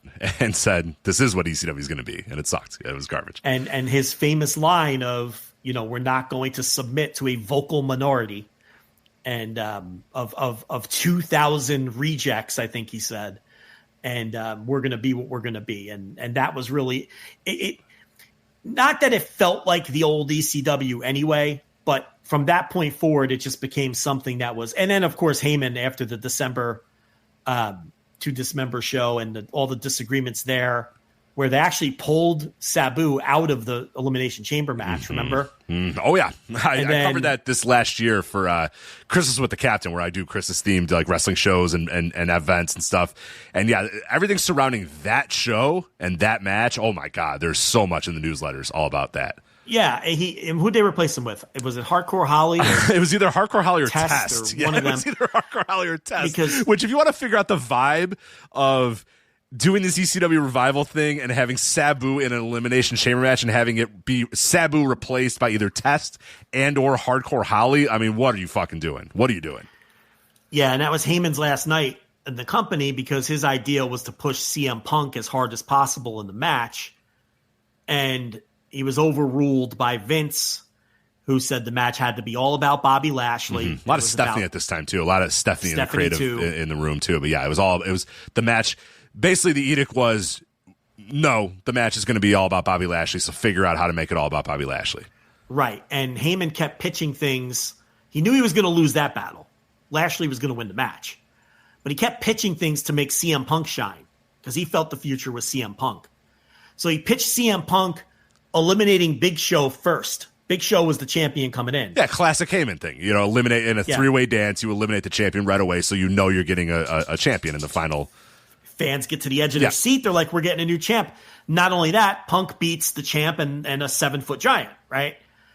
And then, and then that got rejected and all the ideas and Vince. Cena was out first. So he took Sabu out of the match and Cena got eliminated first. And at that point, the fans were like, fuck you. This sucks. Yeah. And the idea was it has to be all about Bobby Lashley. We have to create a superstar tonight. And it didn't work. The fans rejected it. It's considered one of the worst pay-per-views of all time. Oh, it's brutal. I like that pay-per-view, but only for 6 sadistic reasons. Like I recognize to watch it's not a good the pay-per-view. collapse of just it's just what's funny about that pay-per-view is it starts out great. Like the first match, and if you find out what's going on behind the scenes as well. So the first match is the Hardys versus Eminem. And what's great about this match is it goes like 24 minutes. And it's really good. And I'm like, this feels, because there's multiple points in the match where you feel like they're building to the finish, and then a guy kicks out, and then they restart.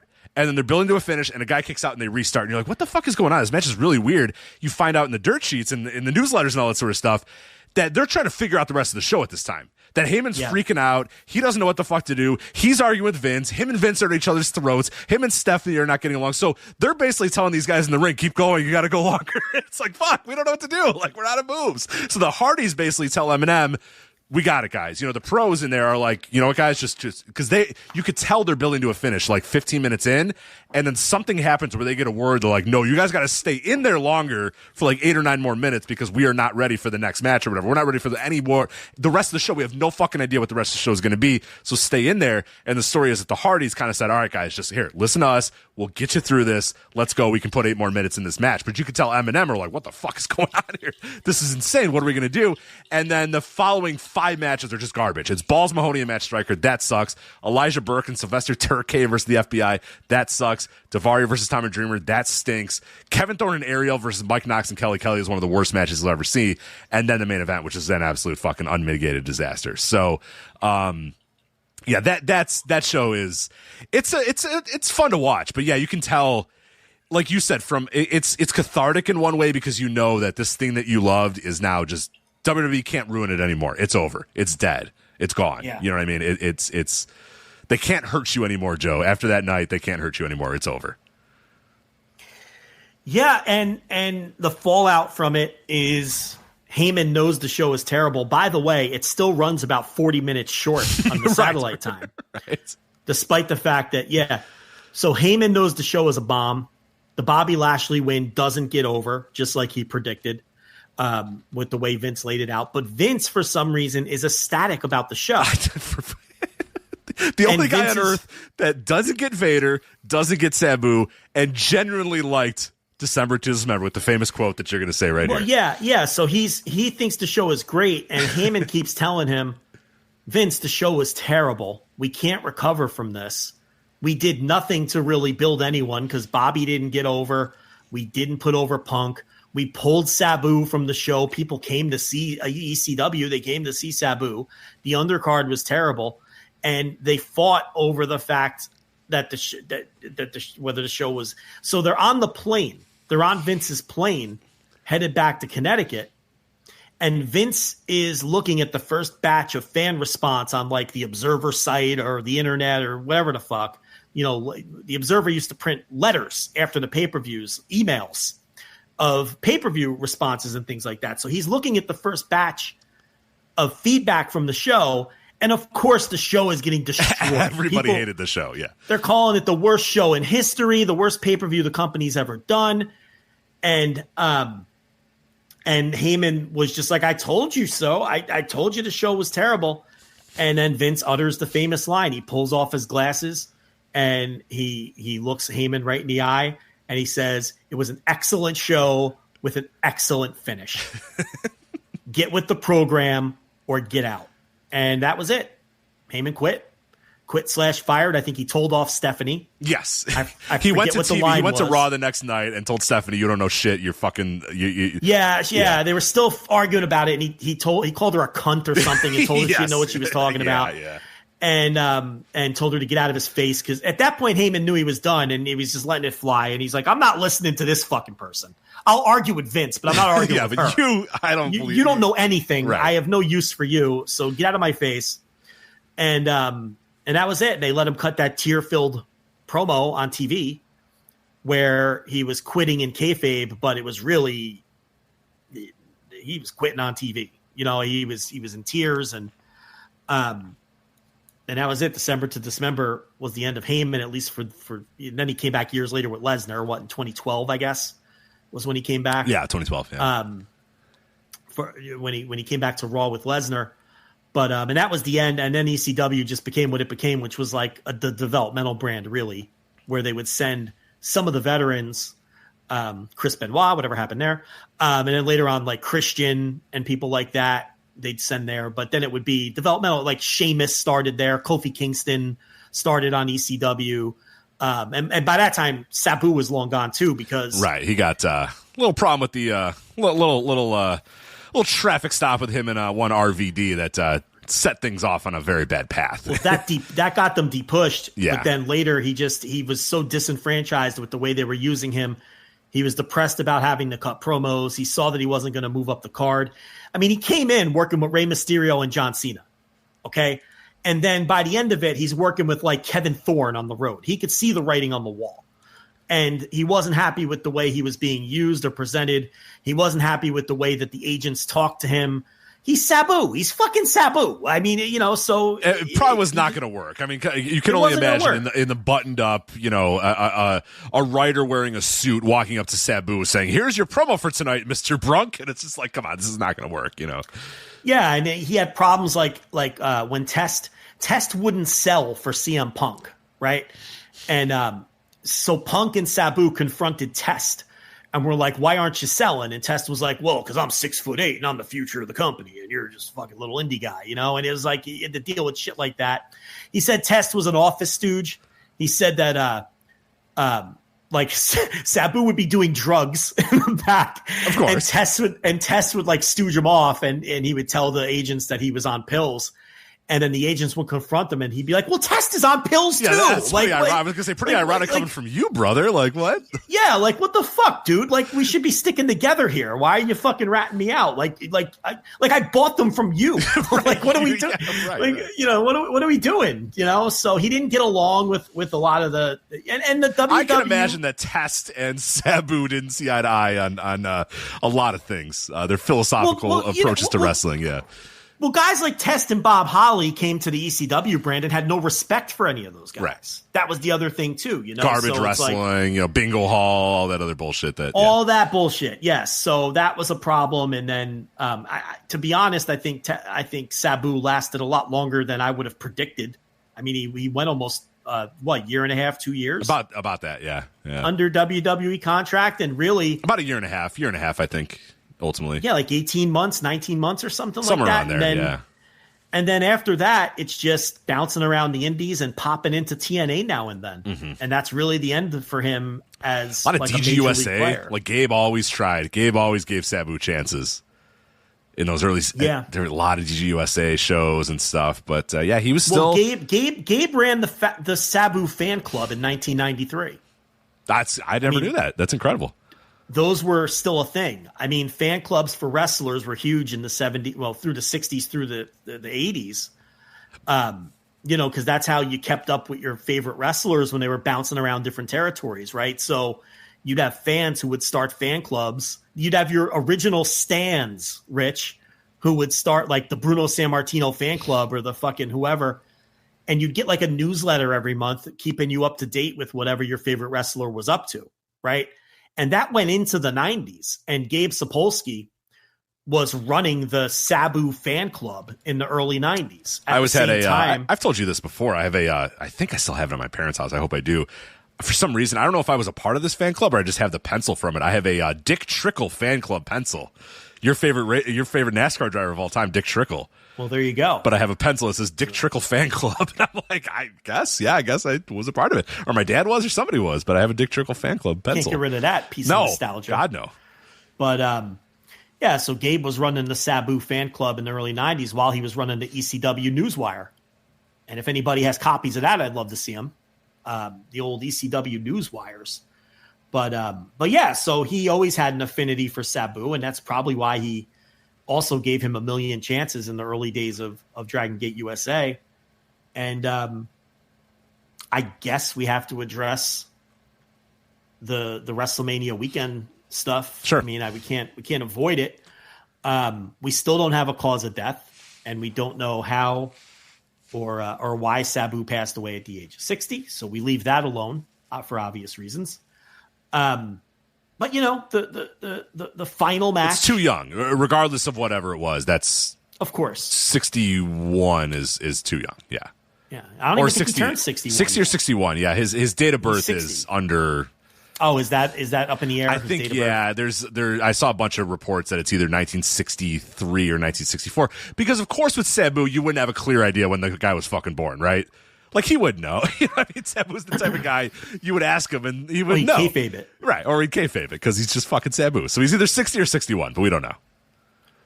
So, the Janela match, I mean, right up to bell time, it was unclear whether it was going to happen or not. I mean, I think it was pretty obvious to everyone that even when he got in the ring, he didn't look fit to wrestle. No, I mean, let's be honest. I hated that match. I didn't talk about it on audio. I talked about it a little bit on our Discord or something. I thought it was absolutely disgusting, and I really, really, really, before any of this came out, you can go find my messages on the Discord. You can go find some different things I've said, but I thought it was an absolute. Like, it felt exploitative. It just felt I was disgusted after I watched that match. It was not. I didn't laugh. I didn't find it fun. I didn't find it endearing. I didn't find it anything. I found it tragic and disgusting pretty much the entire time. And then now, with some of the other stuff that's come out since, it's reaffirmed my thoughts that night. Yeah, I mean, I feel like I was getting text messages from people in the business that night, and people in and around the business saying, "Oh my God, do you see the state of Sabu?" And that was before he cracked his skull open. Look, we now know he wasn't in the best physical state because he couldn't walk earlier in the day, and that's from his own account. The bloody feet, which were featured in the Yahoo article from the Uncrowned Vertical, whatever that substance was that he took, which is apparently it's legal. I don't know anything about it. Yeah, I'm not a kratom expert myself, so I'm not even going to try. I don't know anything about kratom or anything. I just feel like all I know is when Sabu got in that ring, and I noted this in my audio review, Janela had a look on his face like he still wasn't sure the match was going to happen. And Sabu kept whispering things to Janela. Talk to the referee. Whispering things to the referee. Yeah. Whispering things to the ring announcer. Pointing at his knee. Pointing at his leg. Pointing at his body. Looking around. I mean, he just didn't. It was just bizarre from the start. It was certainly a spectacle. Not in a good way. No. I mean, he cracked his skull open and was knocked out. I know that Janela noted in that he gave a quote to that to Phil Schneider that Sabu was unconscious. And then he walked that back later and said that he was working in the interview. And isn't that what he said? He said he was working in the interview and that Sabu wasn't unconscious. The referee said it's over. He can't get back in the ring. It's over. And that was the quote originally. And then as people started to respond to that, he was saying, oh, that was kind of like in kayfabe, or that was the story of the match, is that it was over. But the key point is, didn't he say that he was unconscious? He said Sabu was unconscious. Let's make sure that's the case. Because then he walked it back and said he was working. But here's the thing. When Sabu went on Legion of Skanks, and he taped that podcast last Monday, and then I think they released it on Friday, the day before his death was announced. But he taped it last Monday. They said he was knocked out cold, and then the refs told him knocked out cold, right? That knocked out cold on the concrete bump. The refs told him he couldn't continue, but Sandman's music woke him up. Right. And then he then said, oh, well, I was working when I gave Phil that quote. But here's the thing. Sabu on Legion of Skanks, when they talked briefly about the match, Sabu said he was knocked out cold. Sabu says he was knocked out cold when he hit the floor, doesn't remember anything that happened before that. And then they wrapped up his head, and he regained his bearings enough to get in there and finish the match. So he was knocked out. And he also told those guys. Do you know how I could tell he was knocked out? Because his fucking the back of his head hit the fucking concrete and blood was pouring out of it. That's how I know. And he also told those guys when they said, "Oh, that was your final match." He cut them off and he insisted, "No, I'm going to wrestle again. That wasn't my final match." And he said there were things I wanted to do in that match that I couldn't do because I got knocked out. So he says he was knocked out. And he wasn't working on that podcast.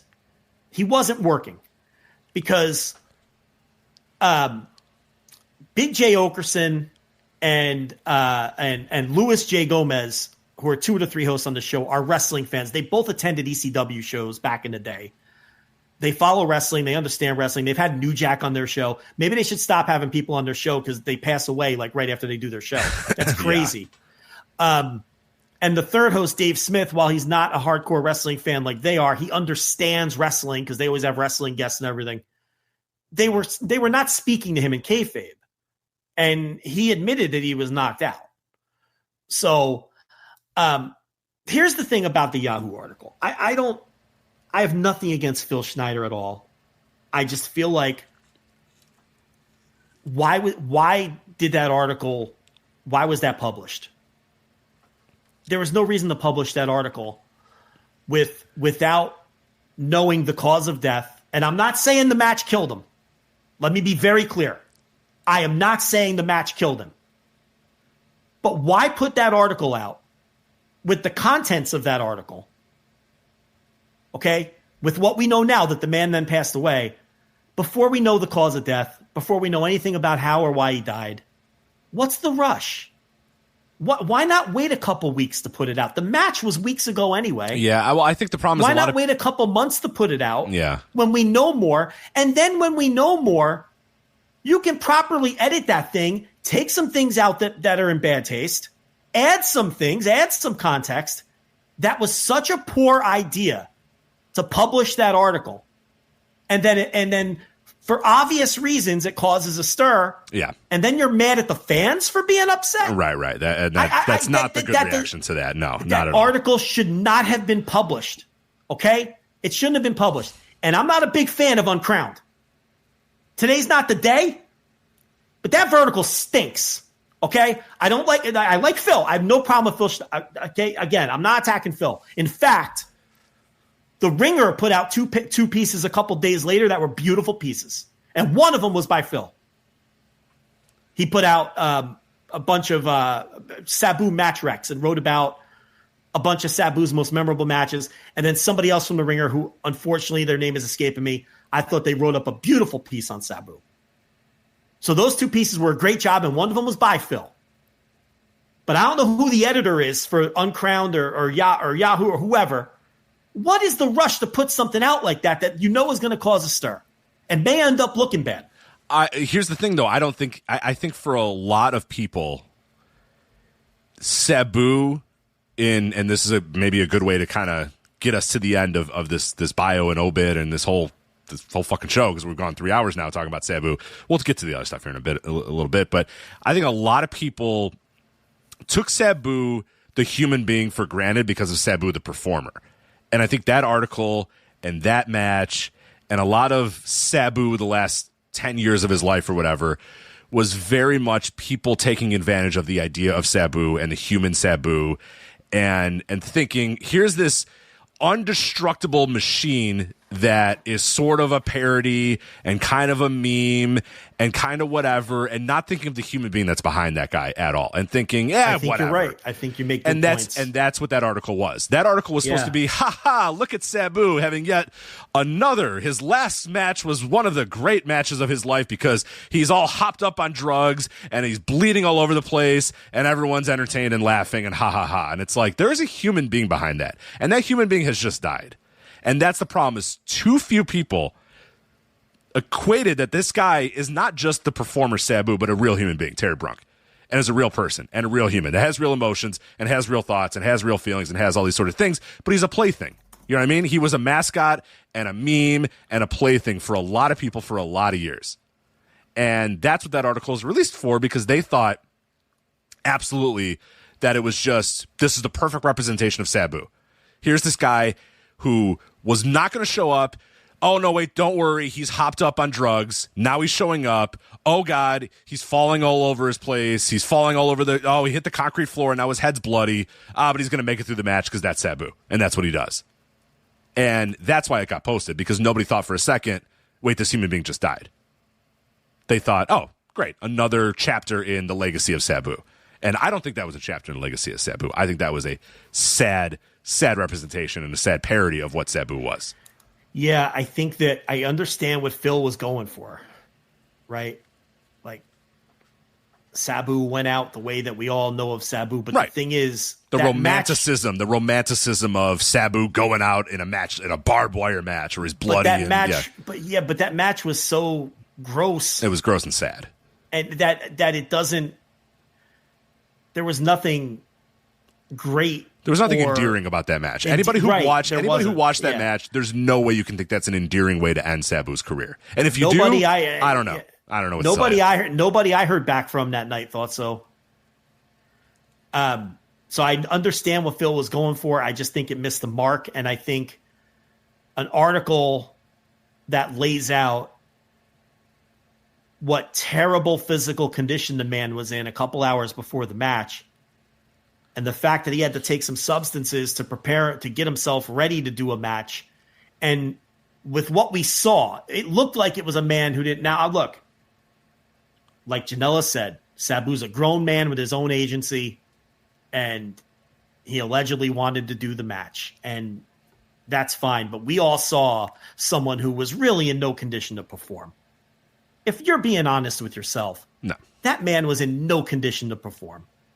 And whether that contributed to him cracking his skull open or not, I don't know. I don't want to get into all that. All I know is I can't believe they published that. I can't believe it. Knowing that the guy had passed away, I understand he was working on the piece before he died. But, sometimes you just have to shelf something, Rich. Sometimes you got to keep it in the holster. Sometimes you write something and you might be proud of it, and it might have been fit for publication, but then something happens and it's no longer fit for publication. And I think that's the situation here. I think it required a rewrite. I think it required more perspective. I think they should have sat on that thing a little bit longer, at least until we know how the man died. And again, I'm not implying that the match killed him. I'm not implying that anything that happened in the match. But, I mean, unless they know something we don't know. Right. Cause of death is important. Cause of death is very important. How can they not wait that out and see? Right. I'm someone that lived through the Chris Benoit day, which was one of the most surreal days I've ever had as a human being. The Chris Benoit is dead, everybody doing tributes, pouring out tributes left and right. And I'm not saying Sabu had anything nefarious. Who knows? We don't know just yet. But I lived through that day, which is like the day where I've realized from that point forward, wait until you find out how someone died before you start kind of getting, because who knows? You know what I mean? You don't know. And on that night, nobody could have possibly thought or assumed what we would find out later in the night was what transpired. You know what I mean? That was the day that completely changed my life as a human being. And I was in journalism school at that time too, and I brought that up to my teachers and stuff as something that it's like, man, this is why it's in today's digital age, you want to be the first to something. We're the first person that's going to post this. We're right here, breaking news, boom, boom, boom. We're going to do an instant reaction live. We're going to react to something immediately. We got a breaking news, all this sort of stuff that we do. And sometimes in a case like this, it's sometimes good to just wait it out. You might not be the first, but you want to be right, and you want to be factual, and you want to be accurate, and all that sort of stuff. And that was the day that I'll never forget, that Chris Benoit day, because everybody just was right out of the gates. Hell, WWE did the whole Monday Night Raw as a tribute to Chris Benoit and the life and career of Chris Benoit. And then at about 8:05 p.m., everybody figured out this guy killed his entire family. And it was like, fuck. Now everybody had to pull everything up and change everything. That was the day that changed my life forever and made me think, you know what? I'm willing to wait. And again, I'm not equating this to anything. I don't know how Sabu passed away. I don't know. But that's a big reason why you should sometimes just take a deep breath and wait a second. You know what I mean? Patience sometimes is the best thing to do in these sort of cases. And like you said, in this case, it may have been a good idea to say, okay, we have this thing ready. We can wait a little bit. We can wait a second. He started it before. I just feel like this is one that should have been kept in the holster until we know more. I mean, what's the harm in sitting on it? What's the rush to get it out? It's the other thing, Sabu also told Bill Alfonso, and Bill Alfonso told Bill after this that he was he wanted to do another match in Japan. So again, this wasn't going to be his last match. So I just feel like, and here's where I will go after Phil a little bit. I mean, he describes the match as a masterpiece. No. Phil, what were you watching, man? I mean, that goes to my point too. That Sabu's kind of a plaything for a lot of people. Unfortunately, I'm not saying Phil thinks that, but a lot of people think that. I just think he missed them. I mean, the last word I would use to describe that match is a masterpiece, even in the context of the intentionally dangerous and chaotic way that Sabu works. That was hardly a masterpiece. I was getting flooded with text messages that night saying that concerned over why did they let him wrestle. He didn't look like he was in any state to wrestle. And the match was it was one of the biggest train wrecks you'll ever see. And it almost ended in utter fucking disaster. Mm-hmm. I don't think there was anyone in real time who thought that was, he called it one last masterpiece. I mean, come on. No. I think at best, some people thought it was like a ridiculously dangerous spectacle. And at worst, everyone else thinks like you that it was an outright irresponsible farce with a clearly unfit participant. I was disgusted when I finished watching that match. I was like, that I cannot believe anybody allowed that to happen, and I'm horrified that I watched that match. I felt disgusted after watching it. I was like, that was gross. That was elder abuse. I said, next time, just have Sabu get in the middle of the ring and stab himself with a knife and have everybody cheer. Just do that. Just, drop all the pretense of a wrestling match. Just say, hey, here's an old drunk guy, or old guy that's on drugs. He's going to stab himself in the middle of the ring while we all cheer. Like that's essentially what we're doing here. You know what I mean? It was just gross. I hated it. I just don't get the rush to put that out and calling that a masterpiece. No. With the benefit of perspective and hindsight, you can go back to those people that you interviewed. You can go to Joey. You can go to the referee. You can go to the ring announcer and say, what was he whispering to you guys before the match started? Right? Like you can write a much better piece with the benefit of more perspective. I just don't get the need to rush out something that calls that pile of shit that we saw a masterpiece. I don't even think Janela would call it a masterpiece. Sabu certainly didn't think it was a masterpiece. Sabu told Jay Okerson and Luis Gomez that it sucked. And he's annoyed because it was terrible and he didn't get to do half the shit he wanted to do because he was knocked out for 5 minutes. Mm-hmm. Sabu didn't even think it was a masterpiece. Sabu knew it was a pile of shit to the point where he was telling those guys he planned on wrestling again. So I just, that's where my problem comes in here. Glorifying how this was allegedly some kind of masterpiece or great moment. And really there was no need to put that piece out. And what did it do? All it did was cause a stir and possibly an unnecessary one. And it gave Janela a headache. It gave Lauderdale a headache. And I'm not saying Janela helped himself with the way he responded to a lot of these people. Okay? I understand they feel like they're under attack for something that they may not have any responsibility for. We don't know how the man died. But again, these are all reasons why you don't publish that thing. What are you thinking? But Uncrowned is unserious. Let's be honest. We've seen their output since they've been rolled out. I think a lot of the people quoted in that piece are unserious too. I hate to say it, but again, I think a lot of it was hardy har har Sabu, ha ha ha. His head got broken open on the concrete floor. Ha ha ha. That's what Sabu does, Yeah, the whole tenor of that article was that here's this goofy guy that gets high all the time and mutilates himself for our enjoyment. Ha ha ha. He did it again. It was called a masterpiece, and right. And that's not the vibe. That's not, and wasn't the feeling coming out of that match at all. Right, but that's not. And that's also not the Sabu vibe. We just talked about it earlier. That's not the vibe. Isn't here's a guy mutilating himself for our enjoyment. That's not the vibe. But for some people, that is. Some people have kind of misconstrued what made Sabu special was here the suicidal part and forgetting about all the other parts. You know what I mean? Forgetting about the homicidal, genocidal. He was fearless. Listen, he was fearless, and he put his body through it, and nobody worked harder for the fans from that standpoint. But I understand the nuance that you're coming at it from. He wasn't someone who was going to intentionally crack his skull open for the benefit of the fans. Okay, that he wasn't, and he listen, I'm not saying anything different than I didn't say that night. You're not saying anything different than you didn't say that night. The text messages I got from people in and around the business, it's not anything different than what they were saying that night. I'm sorry, that didn't look like someone who was fit to be in that ring. Oh God, no. And then it played out. The mid-match hugging, he has a chair, then he drops it to hug him. It was all weird. And he didn't look like someone who was of sane mind or a fit body. And honestly, everyone who I heard from was like, "What kind of fucking drugs was this guy on?" Right. That's what they were saying. That's what I talked to some people too. They said, I don't know what it took him to get into that ring, but my God, when he got in that ring, he was in a different world, different universe.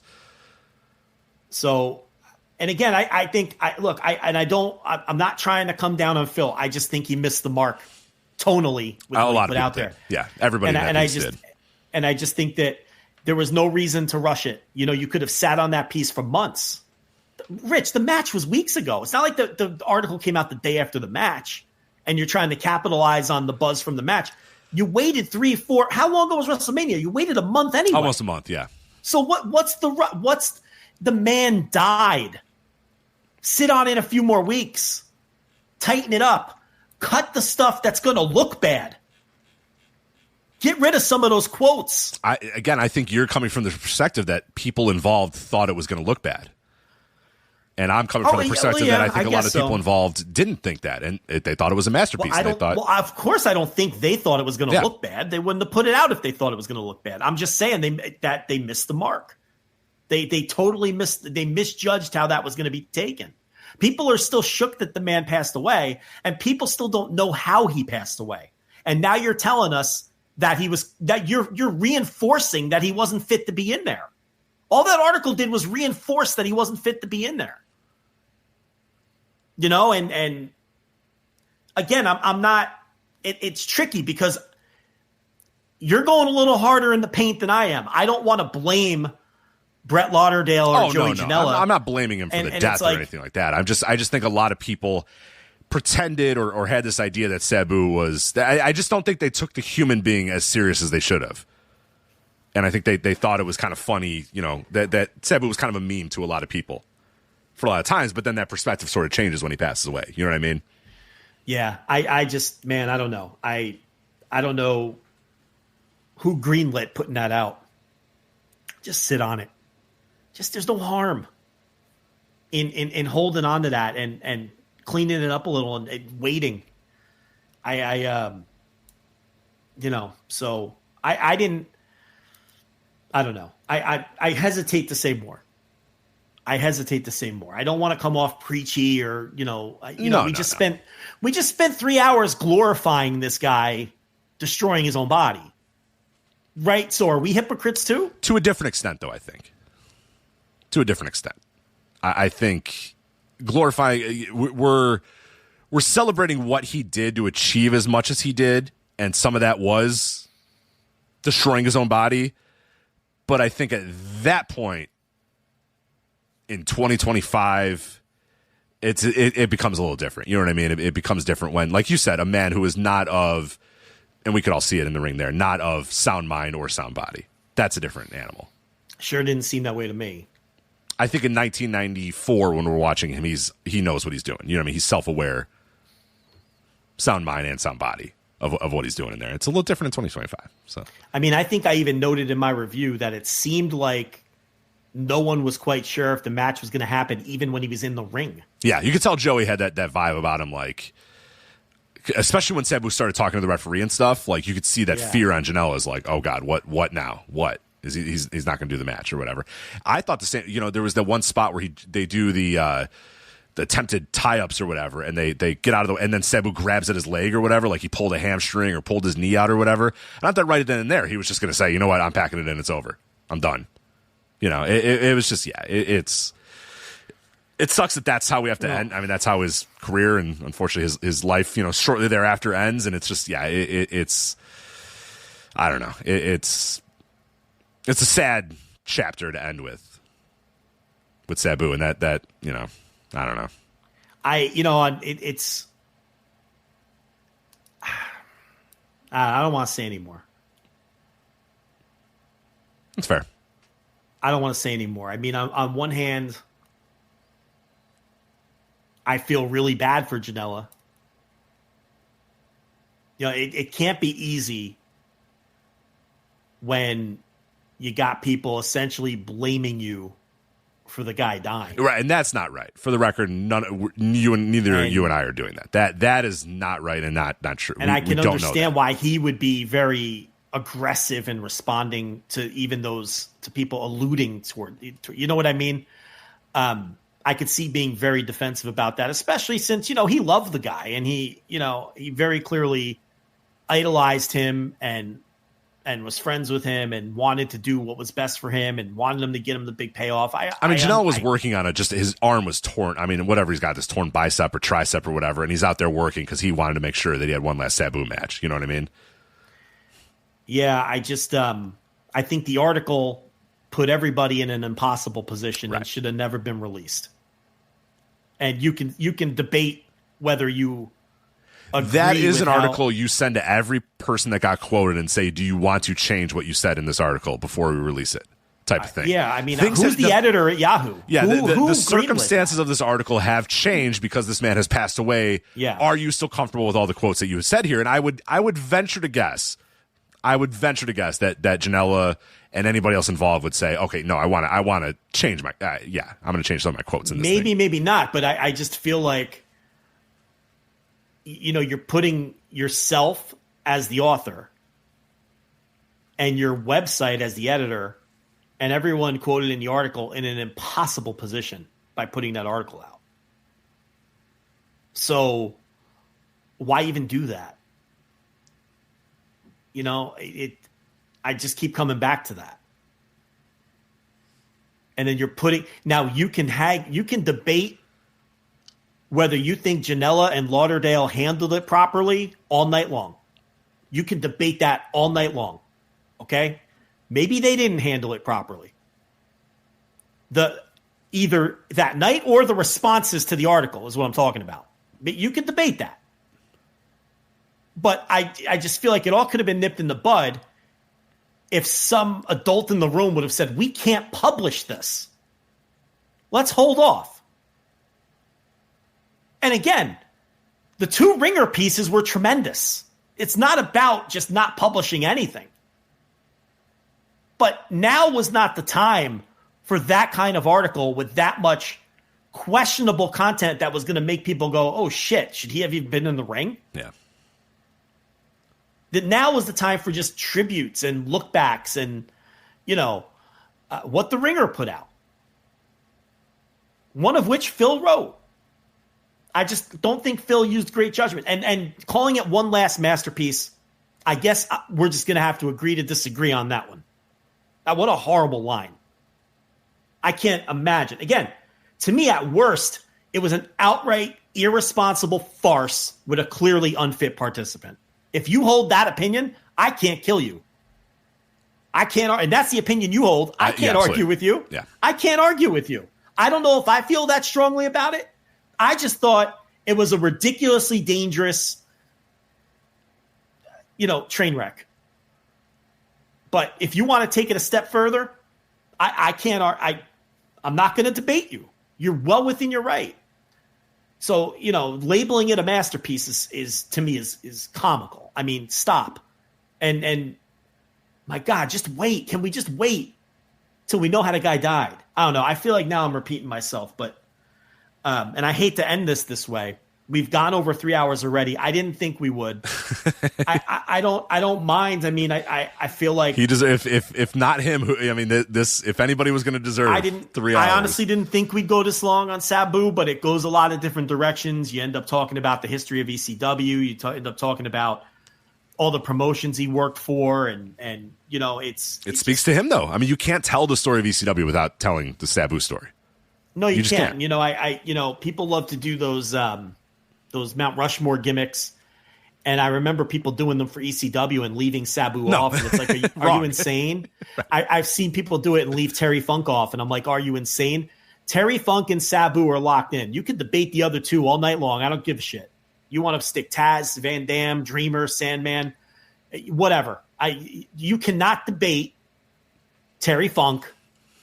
You cannot debate Sabu. No, those are non-negotiables. Those are non-negotiables. And if you don't include them, I have to chalk it up to, and I don't mean this in the insulting way, it just has to be chalked up to ignorance of the history of the company. You don't know enough about the history. You just don't get it. You don't get it. Right. Those two are locked in. If you're forced to pick four, because that's the way, people love the Mount Rushmore gimmick. So you're picking four. Those two have to be there.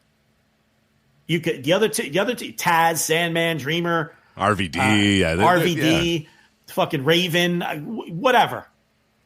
That's fine. You could debate all those. Public Enemy, Heyman, Todd Gordon, Eddie Gilbert. I don't care. Those two, though, no. They have to be. They're locked in. Yeah. Yeah. People leave off Funk. What are you, nuts? Get out of here. Yeah, that thing what? doesn't exist. Are you nuts? Yeah. I don't know. You want to blow off the rest of this show? What do you want to do? You want to just make it the Sabu show? Do you think people are really clamoring for a backlash review now? I mean, some people are clamoring for a little bit of backlash. I don't know.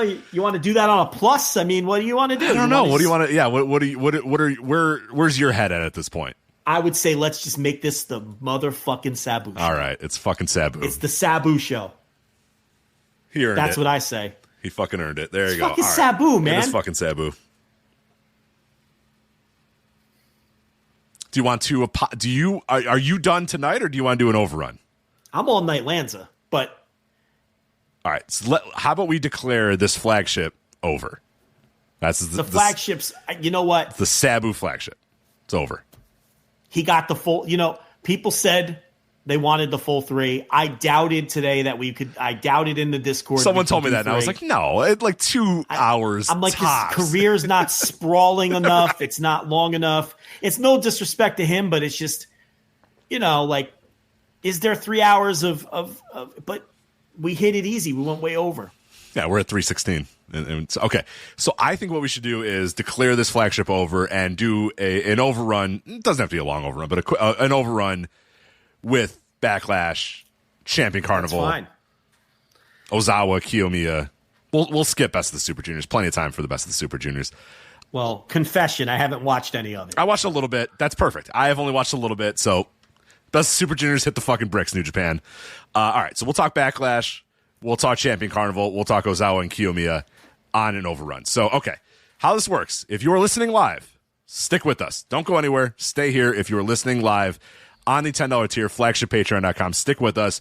We are going to take a quick break, and then you'll be right back with the overrun. If you are listening on the free podcast feeds, the flagship will be over. It is done. We did 3 hours plus on Sabu. That is it for the flagship. But if you subscribe to flagshippatreon.com on our $5 tier, you will get access to this overrun. The overrun, again, will cover WWE Backlash, a preview of the upcoming Champion Carnival Finals, which is coming up this weekend, as well as Kiyomiya versus Ozawa from Noah. Noah's got a big show this weekend as well. So again, that will be available exclusively on the $5 tier at flagshippatreon.com. Again, if you're listening live right now on flagshippatreon.com's $10 tier, stick on. We'll just take a quick break. We'll back in a little bit. But yeah, so that has been Sabu. That has been the Flagship. That is Joe. I'm Rich. We'll talk to you again next time. Take care. Bye. Hello, Voices of Wrestling listener. Dave Ryan here. Have you ever wondered to yourself how many hidden gems are hidden away inside the last years of World Championship Wrestling? Have you ever asked yourself how many tenuous gags can be made about the name Mike Enos?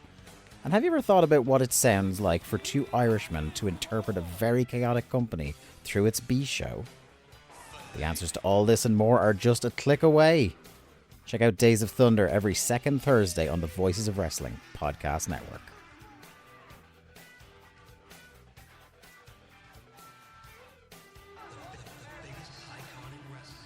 You can't rely on blind faith to get the pregnancy support you deserve.